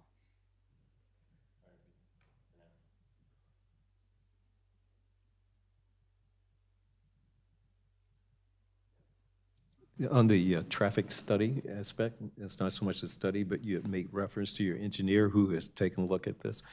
What are the safety aspects? Because as I look at people coming out of Craft, it's a crap shoot sometimes in terms of trying to go eastbound. And I'm just trying to figure out, how do you make that work in a safety standpoint? Not volume, just pure safety. Because I've seen some people do some wickedly strange things trying to get out of Craft to get Yeah, to no, it's not a good intersection right there. That's partly why we are trying to work with them to make that better. I mean, I asked him about safety relative to various locations, does it matter? Their concern was if you have 2 driveways within a certain distance, that there's a safety issue. They didn't have concerns around safety, the right in, right out aspect of the drive. They didn't have concerns around that, but they did relative to distance of the streets and the other driveways. That was their concern. So since I don't know state DOT, this is more directed towards staff, and that is when you look at the proximity to one of the most significant volume intersections throughout the city, what is likely DOT's view of having it being impacted by additional traffic flow from only a few yards from the most significant, one of the most significant intersections in the town? Yeah, I mean, those type of things, we can't guess really what NCDOT is going to say. I mean, we know that they prefer to line them up, and they would prefer right now to have them right in, right out only. We know that's the case. So if, in talking to engineering right now, that would be the access no matter what the option is, right in, right out. So that is my guess. That's the the answer right now because of the problems with left turns. So that's all we know right now in DOT. But again, sometimes they can change their mind when they get into discussions and engineering plans. But right now, their answer would be to restrict access. So we went to NCDOT as part of our due diligence to see what they would allow, so we would start from a place of reality. And they are, I mean, they're not officially going to say this because we haven't submitted anything, but the feedback is they're comfortable with those plans because of the right in, right out. And part of the reason for giving the money towards the town is that there's a larger comprehensive study that will happen and be a negotiation with NCDOT that the town has the ability to negotiate with them a lot different, whereas nothing would come of our traffic study with NCDOT, but it could with the town. So we have to get curb cut driveway permits from them, so we've already gone to them to know that what we've done is acceptable to them.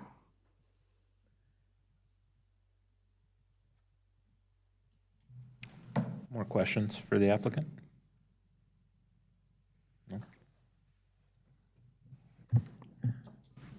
Mr. Chairman, I'd like to submit a motion.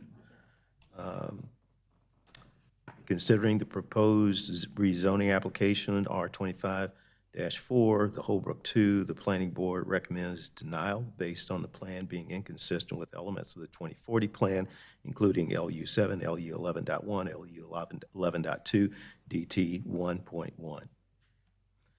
It is reasonable and public interest to deny said application.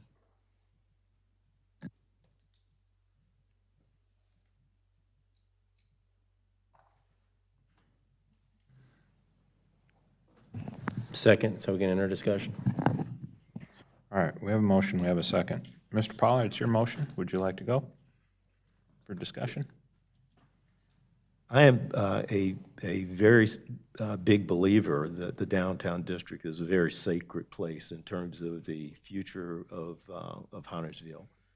And I think we are very fortunate to have a very robust amount of interest and development in the downtown core.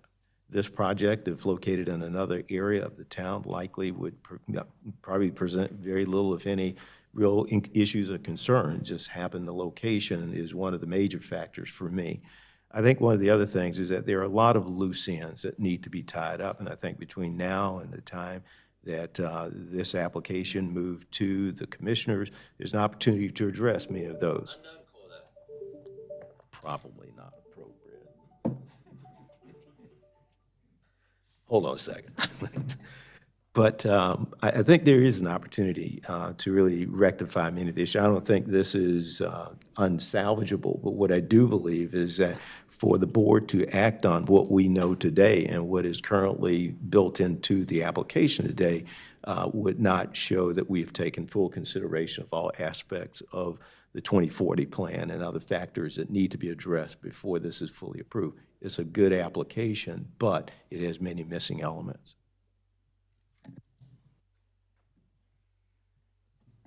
I honestly don't think it's missing that much, to be honest. I mean, the buffer, I don't love it, but it sounds like you're putting the effort in to, keep the trees there and step it back as far as you can. That's just kind of development, living right so close to a developing area, that's going to happen. The 60%, I'm not married to the 60%. I think we need to do what we can to have as much square footage as possible. The outdoor seating, I'm sure you'll figure that out from the 8 feet free and clear. The breezeway, I don't need it coming through the front. I think it's a 130-foot wide building. You got entrances on either side. That's not the end of the world from a development standpoint and from a town layout. I know it's a old tradition for Huntersville there. And then the articulation, it seems like you have that worked out. And then last is the TIA. I'm not in love with that either.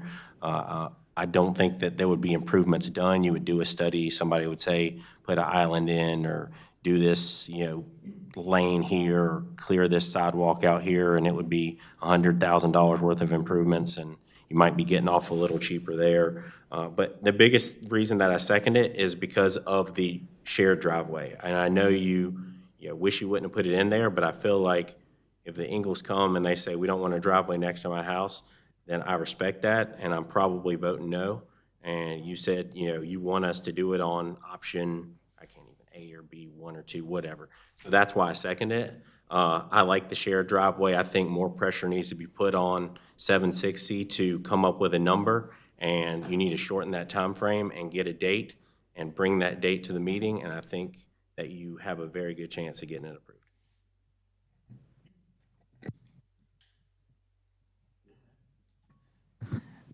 And no, Chris basically said everything I was going to say. Well said, Chris. Again, I like the plan.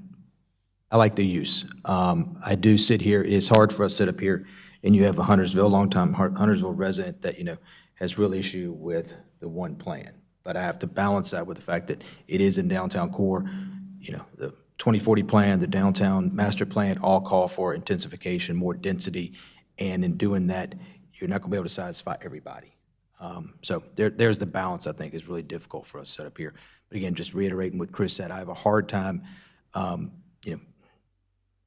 not supporting this because I think it's so close, but yet there's still a lot of things that are unknown. So and I've always said for us, part of our job is to try to send up an application that is in close to its final stages as possible for the town board. So when they get it, their job is easier.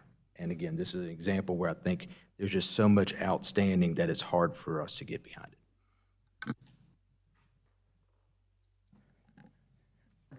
So really, I think it's weird that it kind of came to, there was actually 2 plans. I think I know there's a lot of issues with that. But I do love the shared driveway. I think it shows, they did a lot on the plan with connectivity and circulation. And I feel like there was time spent on like connecting things to the park, and it made a lot of sense. But on the plan with the driveway on the west side, it just didn't have the same feel. It wasn't representative of Huntersville and just, circulation with the people. And I just felt Plan A was a much better option. And it's unfortunate we can't go with just that plan.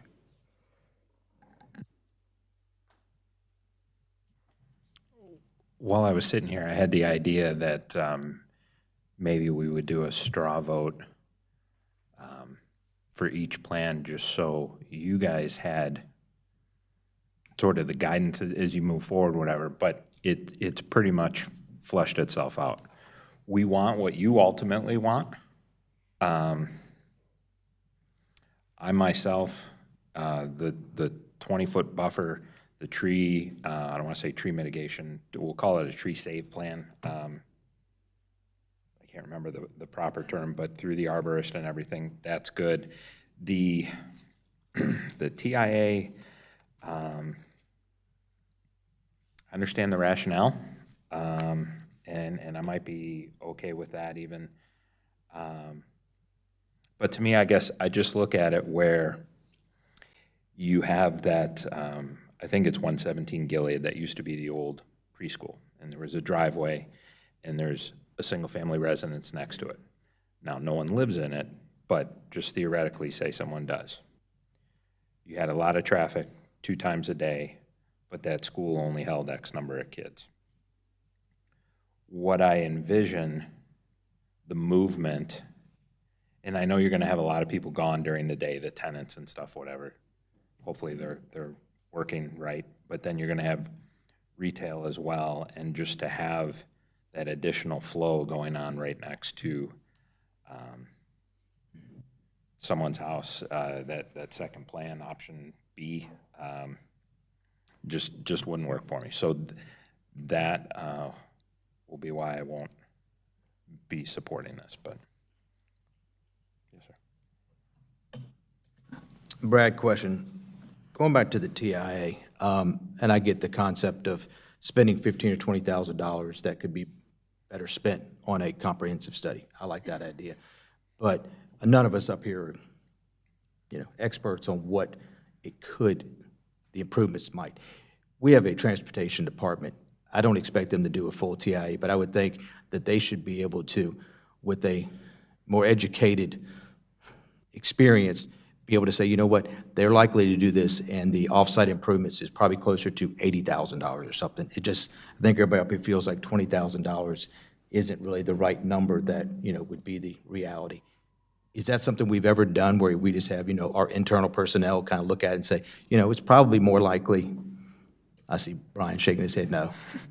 No, I mean, this is a completely different deal where the comprehensive downtown traffic plan is going to be very large scale. It's going to be comprehensive in talking about connections, street road connections, and where do they go, and how do you put them in, and how that diverts traffic. So it's going to be very hard to quantify this one development in that totality, right? So I don't think that they can estimate what they're going to be able to, what mitigation would be needed unless an actual TIA was done for this specific location. As far as the money amount, yeah, I mean, we're budgeted for $200,000 to do that. So that gives you a breadth of what actually is going to be working through. I don't know if that helps you or not. No, and my question was more like, let's say there was no downtown plan study happening, and they did just go to do the TIA. Is there any way we can get an educated guess on what improvements might need to be required and what that cost would be? I'm guessing you're telling me that's not a way for us to get close. If I know engineering, they would not speculate on that.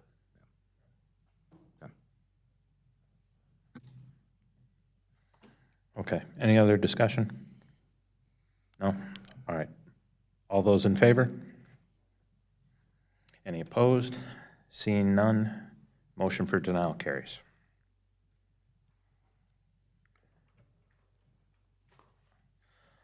All right, item 4B, consider a recommendation on petition R25-03. This is for Mint Landscaping, a request by Brandon Morris to rezone approximately 3 acres from general residential to special purpose conditional district for a commercial landscaping site.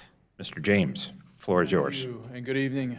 R2503, Mint Landscaping Conditional District rezoning. Real quick, this is currently a single-family home, and also half of the property is Mint Landscaping. They located on a general residential zoning district. They're looking to come into compliance. The way they do that is they split zone that lot into GR, where the single-family home is, and the other portion where the Mint Landscaping currently exists would go to special purpose conditional district. Here's a context map. As you can see, there's single-family across the street. The vast majority of the area that is on that same access road is agricultural or vacant. It looks similar to the existing site, which is Mint Landscaping. Real quick, the red arrows on your screen, as spoke on in the public hearing, that is the future Siegel Street right-of-way that will extend all the way up to 73. The applicants have agreed to cease use of this project once that road does come through into fruition, into construction. There are some modifications I spoke about in the public hearing. One update is the applicants have agreed to add the 30-foot buffer that would be consistent along the frontage as well. So they've agreed to do that on the southern buffer against another GR zone residential site. It is vacant currently. Moving forward real quick, it does support LU 63, small scale neighborhood serving commercial use in the town core. That is that orange area. And the part of the 2040 plan speaks on form and flexibility with regulation. So allowing some modifications that are consistent with the area. And in this context, the context map, this site is consistent with that general area and locating on a access easement as opposed to a public street with the other businesses that are on Hager Street Extension, which is that access road. It doesn't support LU 71 basically because it is an existing site and they cannot develop the same buffers that would be required, which were 80 feet. That would deem the property unusable for this current use. Apologies, Mr. Chairman, but should we not bring back our colleague? We don't need to bring him back? He's recused. Okay, Mr. Chairman. Okay. With all that being said, and everything that was put forward in the public hearing, the only update is that southern buffer, staff still does recommend approval, and we recommend the modification requests and the condition that the operation does cease once the Siegel Street extension does come through. That's all I have. The applicants are here. They don't have a presentation. I'm here for any questions. Thank you, sir. Pretty straightforward. Once the road's going to come through, is there even an ability for it to still operate? I mean, you're saying it can add the condition that it cease, but Yeah, it wouldn't Roads. be usable anyways. You see on the screen that red area that bisects the complete parcel, and you wouldn't be able to have buffers on that front section anyway. Likely that wouldn't come through for a while, so they have agreed that it is worth it for them to use it while they can until that extension does come through. okay. Thank you. Go ahead. They're saying they will stop using it when the road comes through, of course. Will they be compensated for the, Yeah, it's just a reservation, it's not a dedication, so they would be compensated for the. they're not giving up their right for compensation, right? They're just. Correct. Yep. And timing of the Siegel Street extension? We don't have that on the CIP for now. Usually other things have to happen, like other extensions, say on Stumptown Road. So there's no plan for the timing, but it is on a plan. So could be 5 years, could be 20 years, who knows?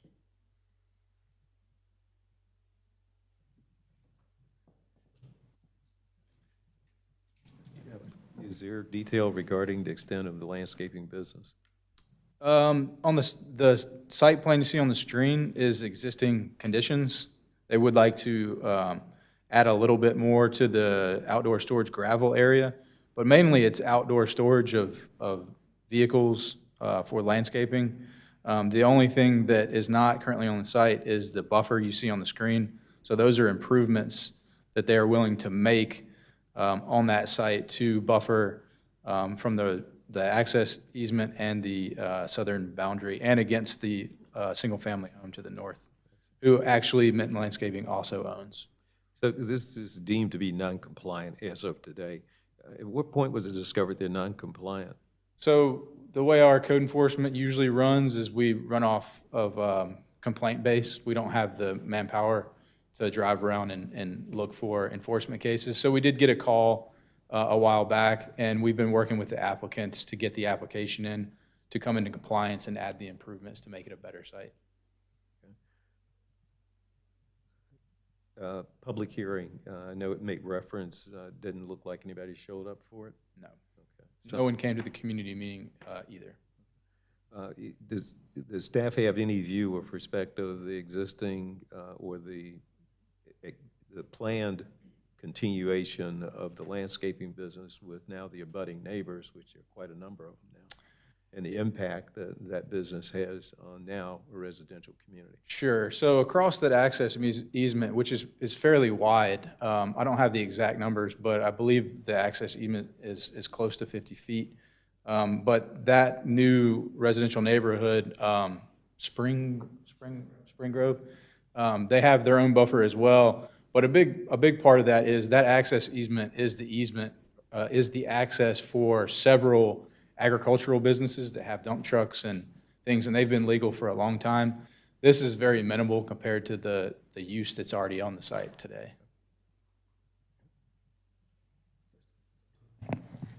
So yeah, kind of with respect to that, I agree, this is pretty straightforward, but you've got 10 or 15 homes, it looks like, from the lot layout lines that back up to the property. I assume the complaint came, from that.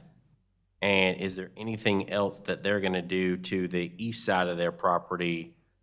I don't know what the complaint was. Well, what the complaint was, and I'm not gonna say names or what the Right, yeah, exact no, no, condition no. was, but what the complaint was someone wanted to do a similar use at the southern, below this, and that spurred us to see what was there currently. okay, I got So it it. wasn't necessarily a complaint about their property, what they're doing. storage or anything like that? It just Okay. came to light what is out there now. Okay, all right, sounds good, that's good. Yeah.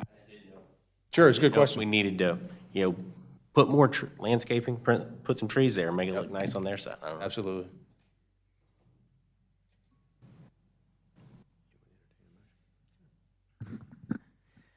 I'd like to make a motion, Chairman. In considering the proposed rezoning petition R25-03 Mint Landscaping, the Planning Board recommends approval with the following conditions. Buffer modifications are approved. 2, parking lot modifications are approved to allow unpaved parking. 3, frontage conditions are approved with the site fronting on access easement.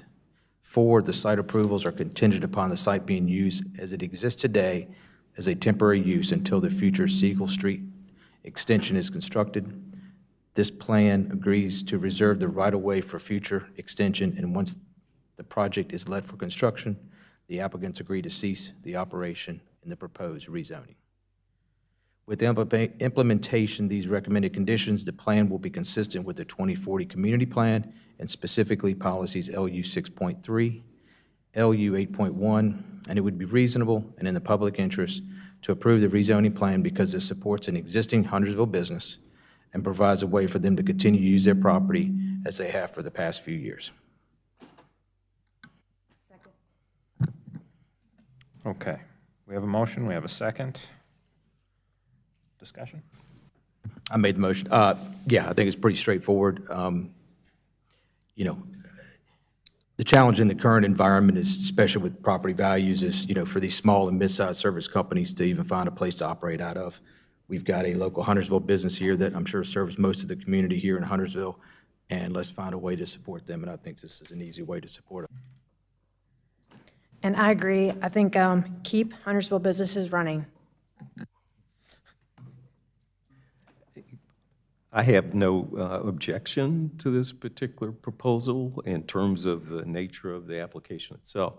However, procedurally, I have an observation, it kind of stood out to me as I read through the materials, and I would acknowledge it is a personal one. That is that I believe that this can appear to some people as being a quid pro quo, if I can't even get it out, a quid pro quo. They're going to give up access to your land whenever we get ready to do the street. And tonight, we're approving their application that they can continue to be in conformance. It looks like the city's gaining the opportunity to have access to that land, and at the same time, we're giving them approval for their application request. Someone could make the determination, and again, I'm just saying general observation, some could make the determination, well, you got approval because you're going to give them the land. I'm just saying between now and the time it gets to the commissioners, somebody ought to flesh that out because there's an appearance of it. Not that it is. I don't believe there's any close to being such a thing, but it can look like it. So so one thing I'll say to that, and I hate to put it in, it's a good comment. The difference between reservation and dedication is a dedication would be you are giving this land, but a reservation is you get compensated for it in the future. And this Siegel Street extension would be coming through there anyway, and whatever measure the city or the town does do that is in the future. But this basically just gives the right of way. Where I totally respect that. I think it's more a question of the timing of when these two things occur. Nothing wrong with either one of them. But when you combine them together, it can make some people believe that there's perhaps something other than legitimate. And I don't believe that's at all the case.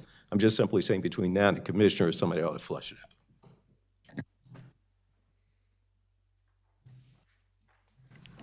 Okay, any other discussion?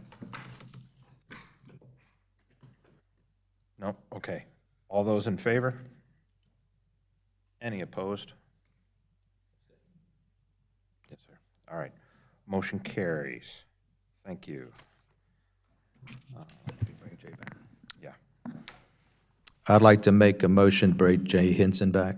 Second? Wake up, Jay. All right, all those in favor of bringing him back? Any opposed? You want to vote on bringing Jay back? Yeah. Yeah, there we go. All right. Now that carries. Thank you.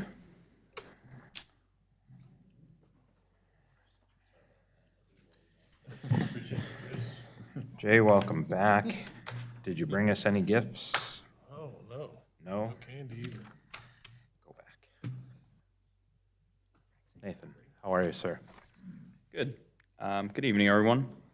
So I'll quickly go over the application for R2502 First and Church Townhomes.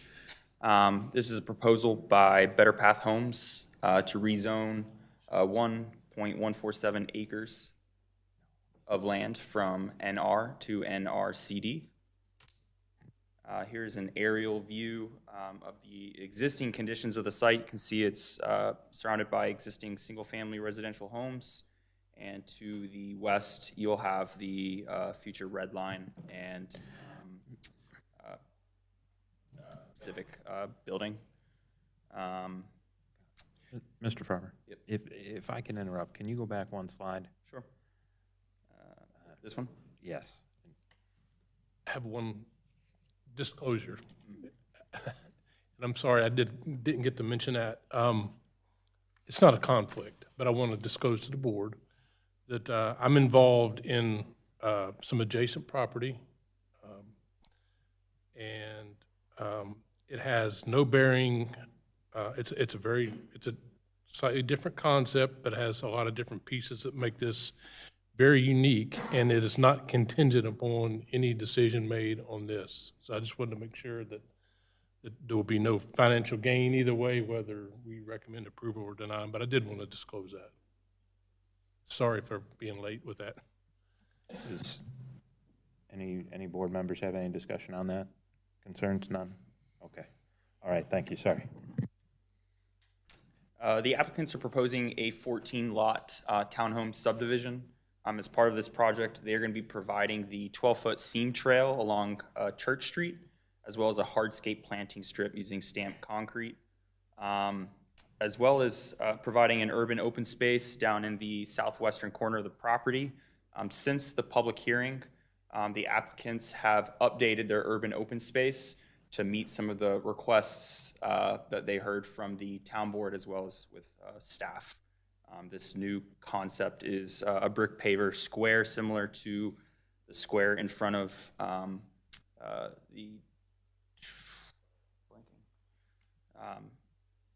right out here on our main street. I'm blanking at the moment. Yes, Discovery Place, thank you. Yes. Here are the architectural elevations. And the applicants are proposing 6 modifications, recommendation to approve all 6 of those. The one outstanding issue that staff still has is tree safe. As of the most recent submittal, we still needed to see some more data on their tree safe sheet to make sure that they're meeting the minimum requirements. In the past week, the applicant has been working with us and has shown that they are likely to meet those general requirements. As part of that, they will likely need to do some mitigation for their specimen count, but that would still meet our zoning ordinance requirements. The site is located within the downtown mixed-use center as well as the town core. You can see on the screen, these are all the policies that support this project.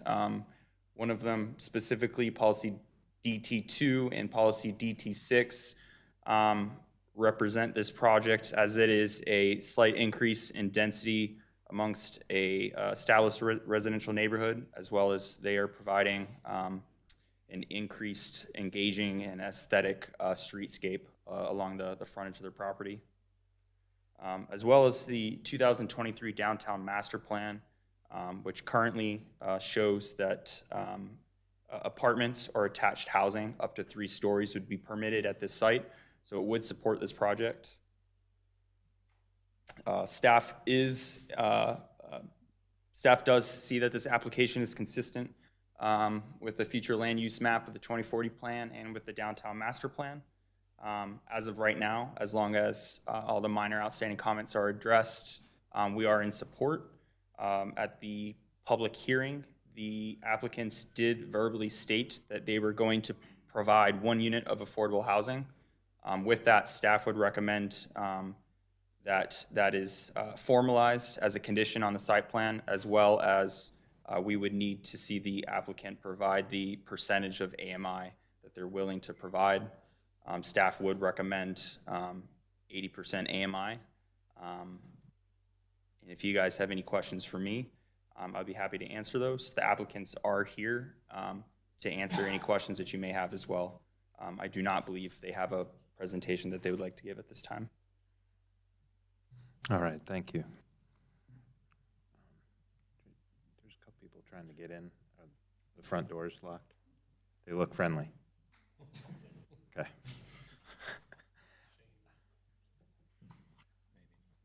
Oh, yeah, that is who it is. Okay. I have one question on the engineering report. Okay. It was mentioned about how the frontage along Church Street was not meeting the mobility plan cross-section. Was that in reference to the 12-foot multi-use? I believe that was in reference to the lane width requirement, and I believe that is being rectified, and the applicant may be able to speak further Okay. to that as well. Okay, thank you. That's all I have. Any other questions for staff?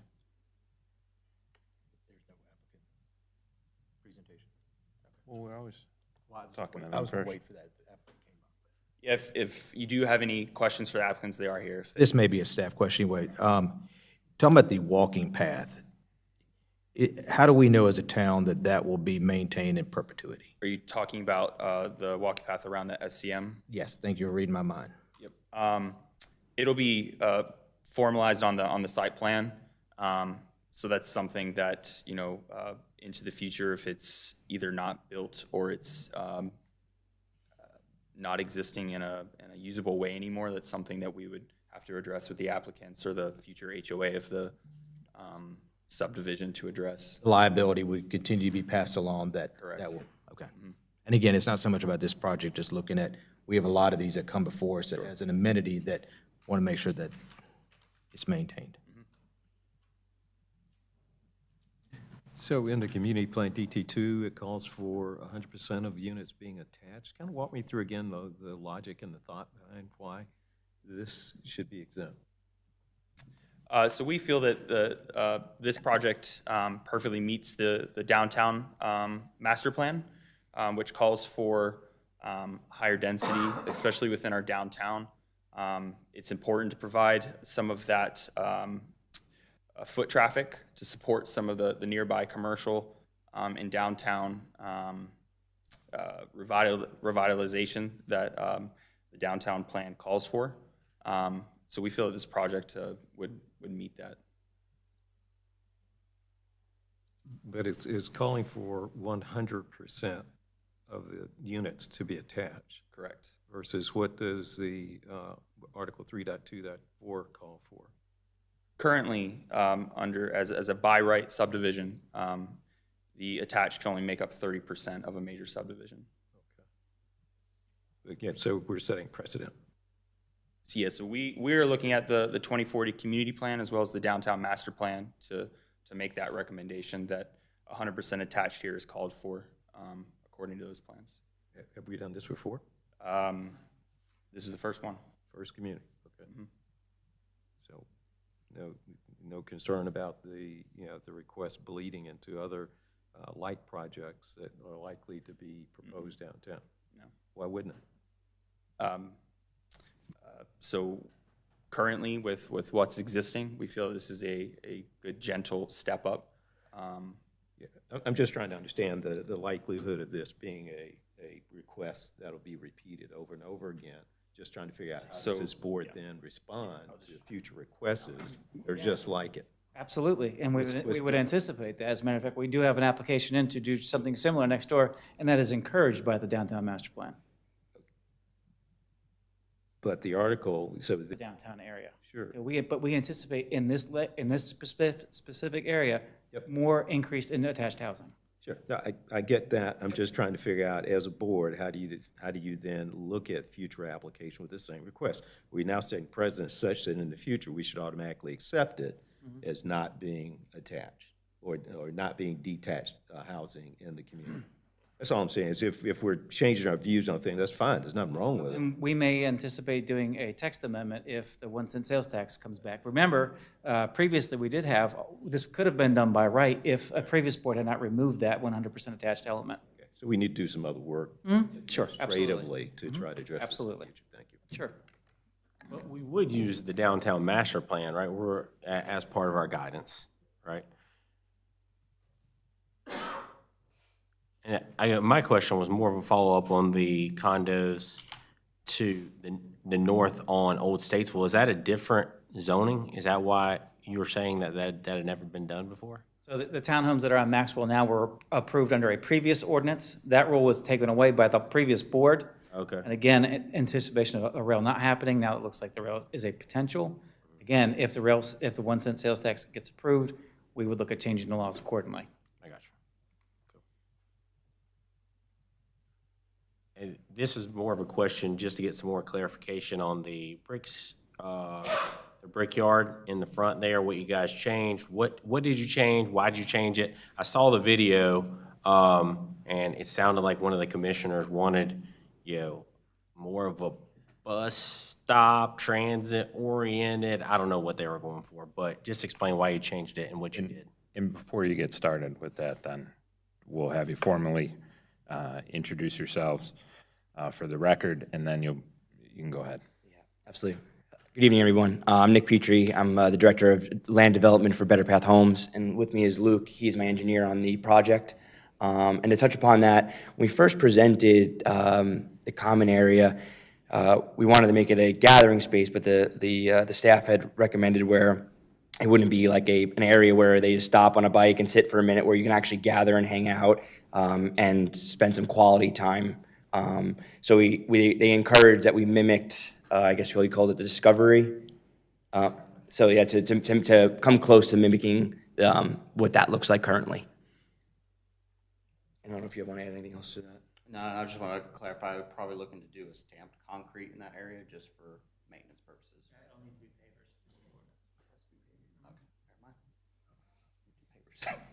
What about a stamped concrete that's painted the same color as pavers?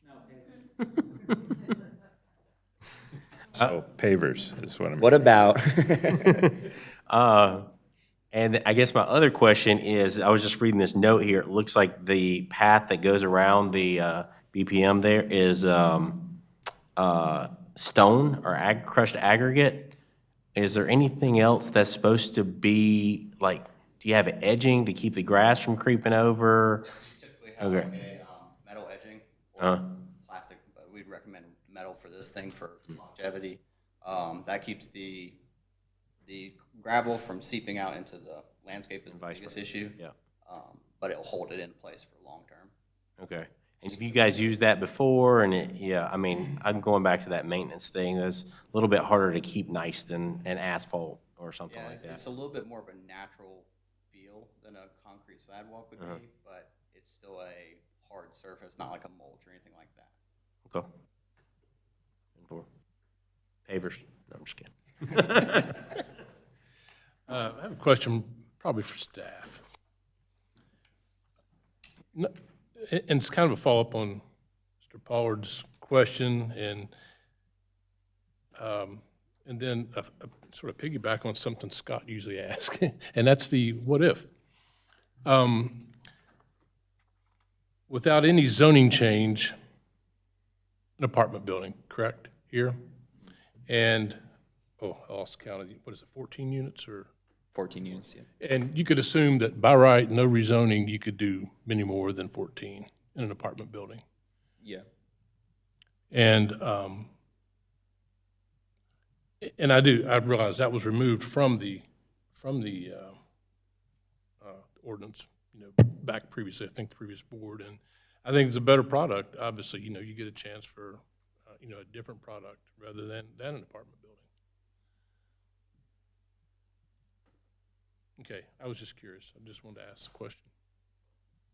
So piggybacking on that, these are all for sale units, correct? Yes, great. With one being an affordable unit as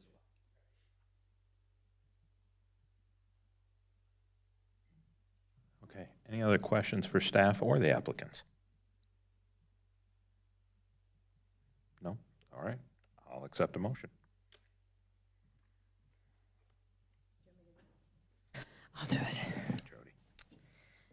In considering the proposed rezoning application, R25-02, First and Church Street Townhomes, the planning board recommends approval based on the plan being consistent with policies LU 1.1, LU 2.1, LU 5.1, LU 5.3, LU 7.1, LU 9.1, DT 1.2, DT 2, DT 6, and the Huntersville 2040 Community Plan.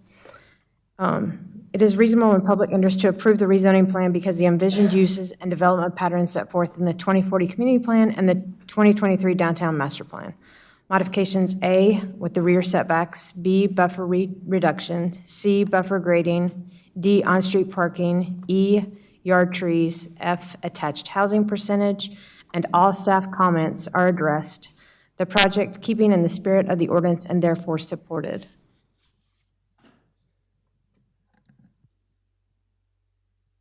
And, okay. Second.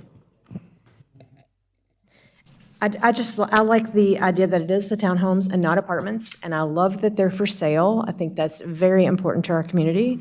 And of course, the one affordable housing is very nice of you to do that for everyone. And I think the density is good. I think it's going to be very nice, look very good. I do have a suggested amendment, which would be to add the one affordable unit as a condition of the project. If you would accept that, Jody. I accept the change. Second. If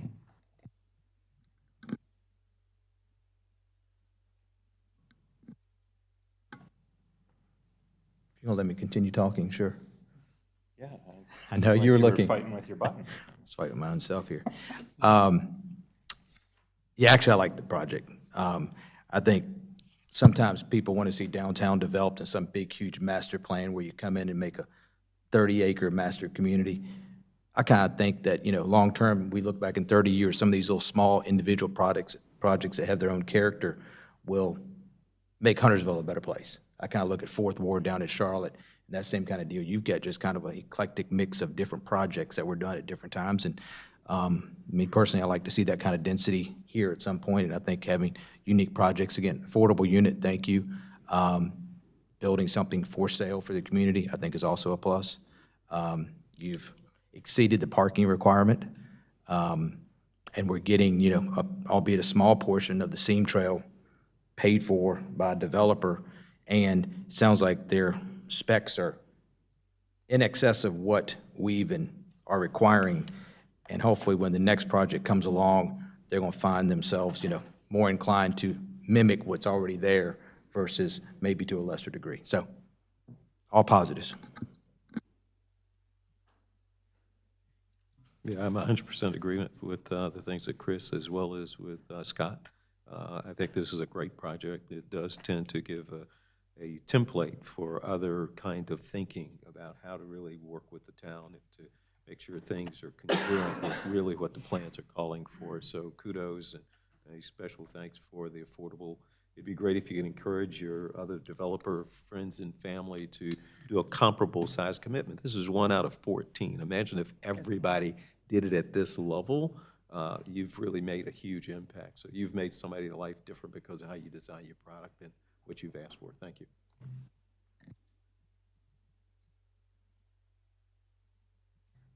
All right, any other discussion? No? All right, let's go ahead and vote. All those in favor? Any opposed? Seeing none, that motion carries.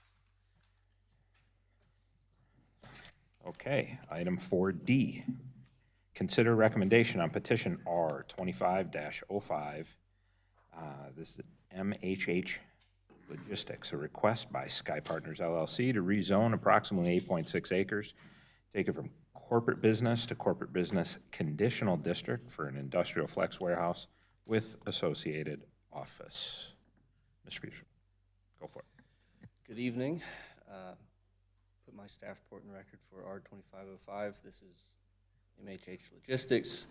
It is a conditional rezoning request from corporate business to corporate business conditional district. As you can see on the zoning map here, it is surrounded by corporate business with some special purpose to the south. This context map shows it. With the other developments around, we've got DMV to the north, and then pretty much surrounded by existing industrial flex buildings, with Town 1 to the southeast, but that section of Town 1 looks to be warehousing. Some of the just highlights of the project, roughly 73,000 square feet of industrial flex. The lot's existing, so there's no subdivision. Like I mentioned, it's currently Zone CB, so the use they're proposing is allowed currently, but the origins of the rezoning request is required due to some site constraints requiring modifications. First modification is a stream buffer disturbance. The zoning ordinance prohibits any sort of disturbance within those stream buffers, but it does allow specifically within the corporate business zoning district as a part of a conditional rezoning that they're allowed to ask, applicants are allowed to ask for modifications from that as long as they implement one of our 9 mitigation techniques found in our ordinance. I've got the site overlaid. That cyan line is that intermittent stream. As you can see, it interferes with their proposed development. So they had to mitigate for that. The applicant decided to pursue the mitigation credits, which is one of our mitigation techniques. So they have worked with Mecklenburg County to submit that application. Mecklenburg County has since accepted that application, so they have fulfilled that requirement. Putting it very straightforward, they are paying money to Mecklenburg County Stream, Charlotte-Mecklenburg County Stormwater for their stream restoration program. If I decide to disturb 100 linear feet of a stream, I'm then going to pay the amount of money that costs to restore 100 linear feet of stream somewhere within Mecklenburg County. Like I mentioned, they have satisfied that. They've also proposed some replantings within that buffer. That's to what Mecklenburg describes as a level 2 planting plan. That's up to their standards as well. We have also been working with the applicants to see if those mitigation credits can be used locally. I mentioned that at the public hearing as well. Since then, the application has been accepted by Mecklenburg County, and town planning engineering staff have been coordinating with Mecklenburg to see if those mitigation credits can be used. I actually have a meeting with them tomorrow to discuss different projects within the town that those credits can be applied for. In the meantime, we are proposing that applicants add a note to the plan that the mitigation credits shall be applied to a project within the town of Huntersville if allowed by Mecklenburg County. This is almost exactly the same note that was used on the Commerce Station project that was approved back in April, I believe. So essentially, we're about 99% of the way there. We just have to figure out what projects can be done, because ultimately it is Mecklenburg County's stream program. They are the town stormwater administration, so it's up to their discretion. But through all the conversations that we've had, there's been no apprehension of them or of us using those credits for a town project. Second modification is the buffer yard disturbance. There's a required front property line buffer that is meant to be undisturbed. Due to certain topographical challenges and just existing sparse vegetation on site, the applicant is requesting to modify that buffer to go in and disturb, take out some of that intense slope, and then replant it.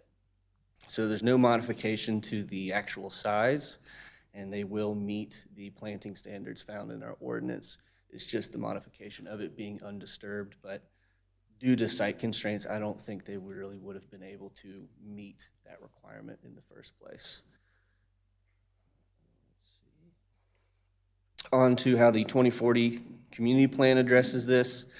It's supported by Land Use Policy 1.1 and Land Use Policy 5. Utilizing that future land use map, this is identified as an employment center. That previous context map really illustrated what this corridor is being used as, and it's following suit. It's also developing where there's infrastructure to support it. It's off Mount Holly, Huntersville, which is identified as a major thoroughfare. The one change from the public hearing is the policy EOS 1.1, enhancing that local water quality was moved from an opportunity to something that this can support to the applicants having their application approved by Mecklenburg County, and the addition of that note and some replanting on site.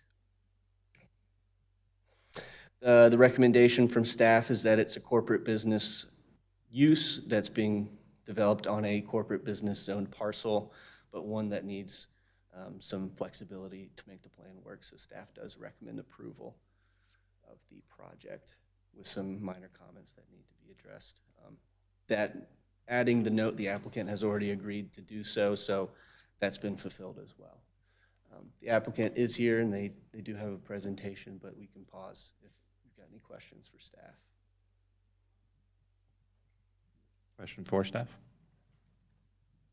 I think the only thing I was thinking about was when we had another, more industrial style building, there was, a technique to breaking it up with the articulation. This thing is like 500 feet long or whatever it is. Is there anything here? Do we need to do anything? There's no elevation views in the packet. Okay, yeah, it's a pretty standard flex building because it's behind that 80-foot buffer. It doesn't have to comply with any sort of architectural standards within our ordinance. Okay. All right. You've answered the question, but I'll ask it again. So the developer applicant is required to go through the entire redesigning process, cost and time, because of the swim buffer and the front buffer. Everything else is by right. Correct, and this was submitted as a by right commercial site plan. It was not until they went out in the field that they discovered that they had that swim buffer, or that intermittent stream, which is essentially a culvert there, on their site. So yes, this is the origins of it, and then that front buffer, yeah. This is a policy question, not a project question. We already have 9 ways to mitigate a swim buffer, or, would this not be better served through an administrative process than a rezoning? For the mitigation technique? If this were to come, if we had a similar site, that's just, again, a big picture, I'm not trying to solve or create problems, but it just seems like this is a burden that. Sure, and this technique came up a couple of years ago, and there was a text amendment to allow this to occur through conditional rezoning. So this is probably the 4th or 5th project we've done. If that's something the board wishes we could explore, we could switch that from a conditional process to an administrative process. I think we've been pretty successful with the program so far, so a little bit of caution's kind of going away. So again, if you guys recommend that we do a text amendment, just do it, administratively, we'd be more than happy to process that. And again, I'm just looking at trying to encourage development in the community, not restrict it. And I don't know what the cost time that a developer has to go through one of these, but Jay can speak to it. It's not cheap. That's my. And again, this was a found situation. Most of these are mapped in Mecklenburg County system. This was not the case. This was a found when they were doing their geotech work. So going into the site, no one knew it was here until they found it. So we had to change paths. And with all that being said, thank you to staff for, it appears that they've tried to, or you've tried to work with the applicant to the best of your ability to work within the constraints of our ordinance. So. Would the buffer still make it come here or not? The buffer modification? Yes, the buffer modification up front, correct. And again, very familiar with the site. It's a brownfield site, so they're cleaning up and mitigating that as well. Very familiar with this particular, it's an old abandoned trailer. There's tractor trailers, there's a bunch of stuff that needs to get ripped out. The trees up front are not worth saving, so this is definitely if they were to just do the buffer modification up front, yes, we'd be doing this process, but the rear buffer is the main cause we're here.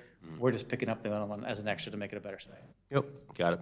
I'm not trying to beat this, but beat it to death, but could another developer come in and say, you know what? They don't care about the aesthetics and just say, Someone wanted to come and build a 30,000 square foot flex warehouse, we're probably not here. and then also we may not get the improved buffer that we're getting Would today. not get the improved buffer up front. I mean, most developers, I think, would be like, hey, I want to improve it, but they could be like, okay, we'll just leave it natural and. Correct, and they would supplement, and it wouldn't be as good. This will be a better product at the end. Quick question for staff. Is it possible to take that, I guess, the jurisdiction of that stream and bring it back into Huntersville rather than Mecklenburg County?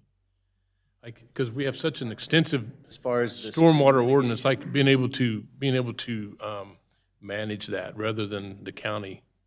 Since we have such, far as the No, we program, do not have the staff or expertise to those stream restoration projects. That's, I mean, to these, get the approval for this modification, it has to go to the county, correct?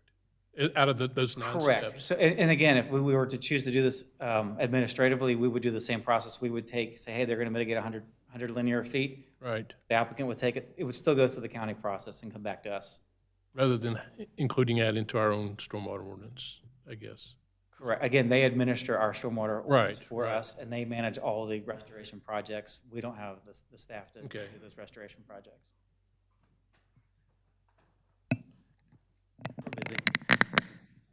I got a motion.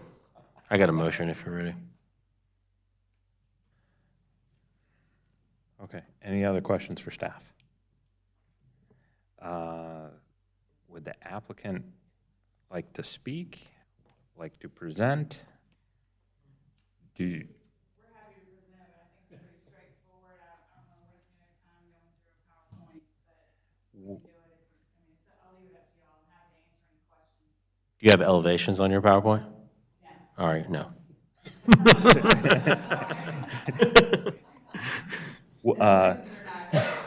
Are there any questions of the applicant that we would bring them up here formally and ask them?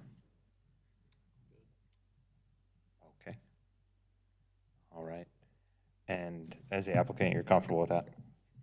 Okay. All right. In that case. I've got a motion. Go ahead.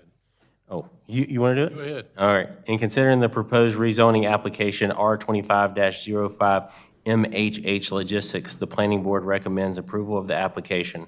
The plan would be consistent with policies LU 1.1 and LU 5. It is reasonable and in the public interest to approve the rezoning plan because the rezoning does not change the proposed use of the existing zoning district, provides recommended flexibility to employment centers, and mitigates the encroachment of the stream by improving water quality for Huntersville and Mecklenburg County.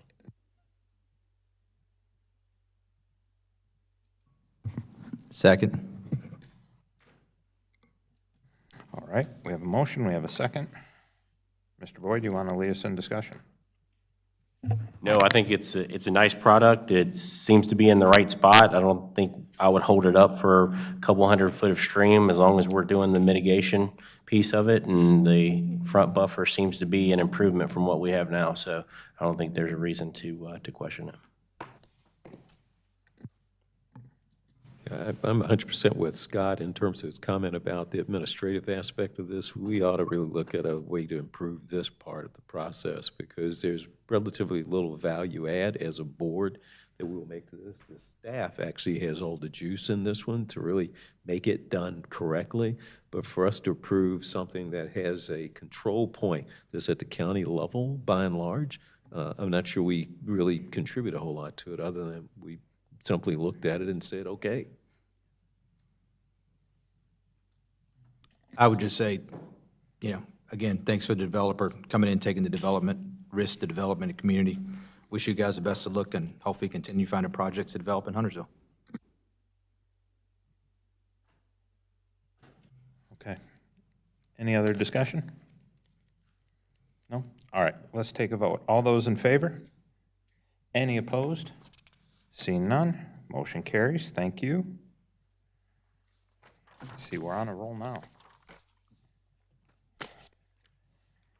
All right, next up, consider a recommendation on petition TA 25-07. That's a request by the town of Huntersville's Plan Department to amend the Huntersville zoning and subdivision ordinance by redesignating the Board of Adjustment duties to us here on the planning board.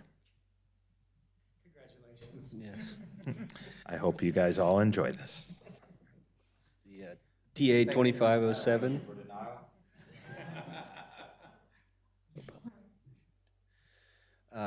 So yeah, background, town board issued a directive to redesignate the responsibilities of the Board of Adjustment to the Planning Board. Town staff had then reviewed The zoning and subdivision ordinance made the appropriate changes, which will then transfer all duties and responsibilities of the Board of Adjustment to the Planning Board. Here's an example of the ordinance. It's about this times 30, so changing Board of Adjustment to Huntersville Planning Board. Staff recommends approval of the proposed text amendment as it will provide further clarification of the responsibilities designated by the town board. That concludes my presentation. Yeah, this is really directed at Corporation Counsel. For us to vote to approve it, does that not seem to be conflict? It's not a conflict for us to approve? Okay. Well, why do we need to approve it? You're recommending, you're making a recommendation. Oh, I'm recommending that we. The board actually does the approval. Sounds weird, but. Welcome to North Carolina.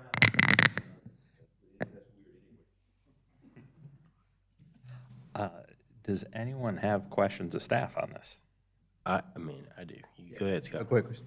No, I'm just gonna get a big picture of what the ordinance board did and how much more time I'm gonna spend in this room. I can't. A year and a half ago? It's been a year and a half since we've had a variance or any appeal or water quality mitigation. We do these very rarely. On average, let's just say once a year, twice tops. As we've taken some duties away from the planning board recently, getting rid of quasi, those types of things, it's just right setting and right sizing. So we had a lot of volunteers who were literally, we wouldn't see them for months.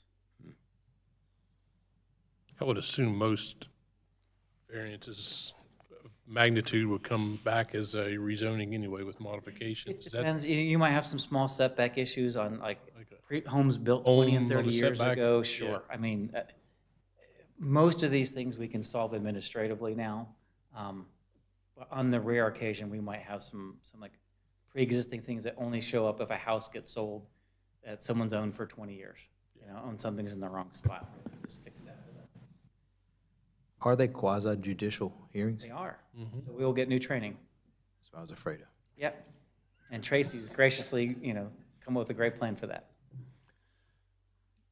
Don't be afraid, you guys all get a raise. Oh, well, then let's vote on it. Double, yeah. triple, I'll triple Yeah, your. it was- salary. I heard it I'll was triple triple. your salary. I heard it was triple. We're bringing chips next time. So- Any other? Oh, is there? Kidding. Any other questions? No? Okay, I'll take a motion on this one too.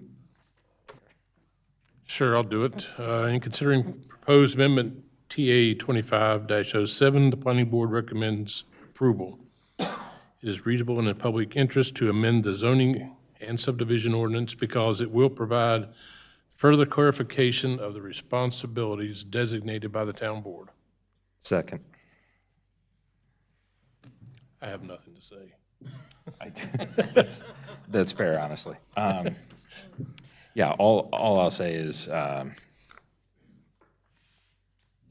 Jay and I had conversations with some of the commissioners about a number of things, and this did come up.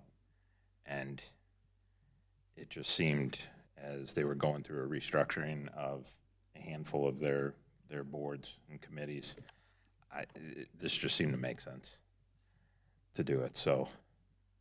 So you encourage it? I did. Because he's, Because. I know. Because I'm gone. I know. So, That's where I'm enjoy going. that. Okay, any discussion on that? Yeah, I think, if it just stays, a few meetings a year, right, addition a year, but if it becomes more of a, add-on and there's a lot more things that come into our court, I think, Well, point of clarification, that, it wouldn't be additional meetings. Right, yeah, same amount of meetings, but instead of them being 3 hours, if they become 5-hour meetings on a regular basis, then maybe we need to look at that. Extra. All right. All right. All right, that's it. Okay. All right, let's take a vote then. All those in favor? Any opposed? Chris, you sure? All right. Abstain. All right. Let's see, we got one left. Sorry, motion carries. We have one left. Agenda item 4F. That's consider a recommendation on text amendment TA 25-05. That's to align the town's code of ordinances with state law. Correct, very. How'd you get this one? Well, I relieved Becca of her duties tonight, so she Okay. didn't have to stay to the end, so, boss of the year. No, pretty straightforward. This is in compliance with the state Senate Bill 166. Simple change to our Code of Ordinances, Article 150, 05B3, and Article 150, 14A. We're simply changing a word, and that's going to be to, where did it go? To say State Fire Prevention Code. Simple. You guys have any questions? We don't want to be in trouble with the attorneys. Any questions on that? No. Yeah. God, what a group. You guys are amazing. Let's get a motion. Got it. In considering the proposed amendment TA 2505, is that right? 2505. 2505, Planning Board recommends approval as it aligns with the town's code of ordinance with state law. Second.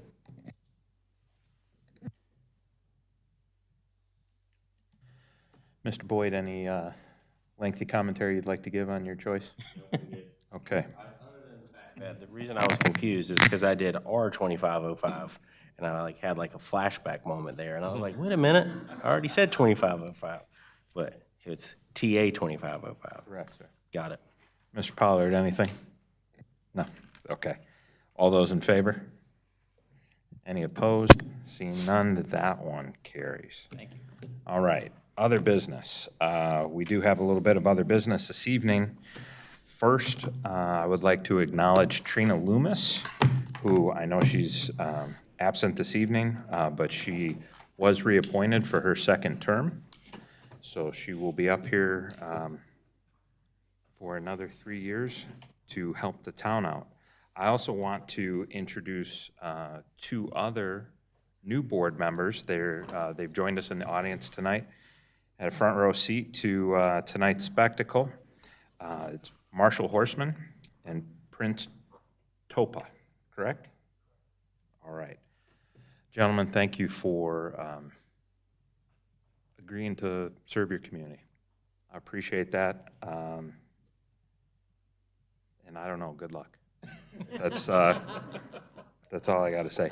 Seriously, if you have questions at any point down the road, always feel free to reach out to me.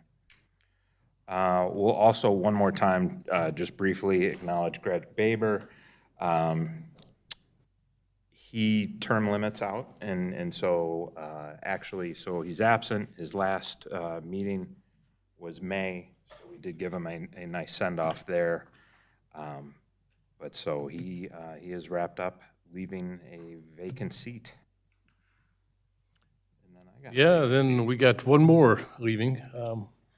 Jeff, who's been here for 6 years, right? a little more. On this board. Well, I backfilled someone to start. That's right, couple- you 3 did. months, and then got 6 of my own. Wow, so we appreciate your time, your dedication, your leadership, and we have a little something here for you. Oh, man. Oh, geez, and now my father's calling me too. Come on. Show our appreciation. Awesome.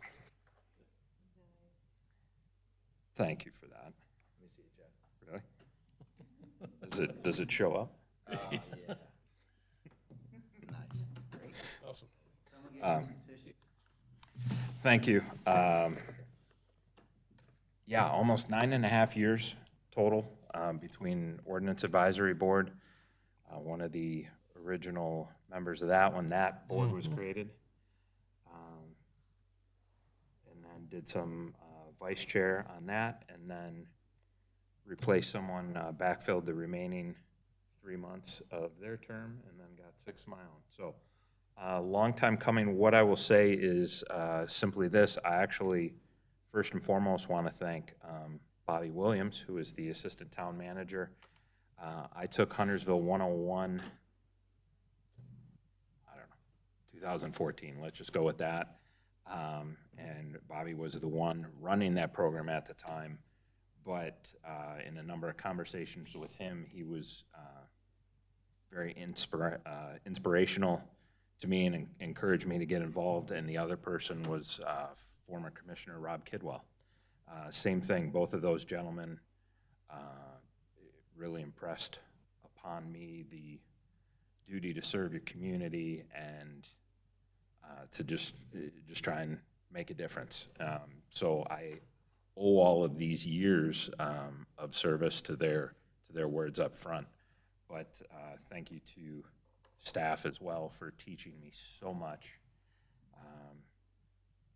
And then for Tracy in the additional role of keeping me in line, which is difficult. But also for all of you guys to partner with me on this. I know it's a little twisted, but I always had fun doing it. So that's all. Are you going to sit with Frank out here next time? I don't know. That would be funny. And then we start getting in a couple of the other previous chairs, and we just all gather there. If I do, and Frank, this isn't a knock on you if you're watching from home, you won't hear my candy wrappers. But other than that, who knows? But no, please keep doing everything that you guys are doing. Every one of you, and myself is included in this, we have all grown in our abilities, what we do here and what we do for the community. And no, of course, it's not outwardly and often respected and acknowledged or whatever, but you all know truthfully deep down that plenty of people find this helpful and that you are making a difference. I know the board always appreciates what we put forth. So, I don't know, that's all, but thank you.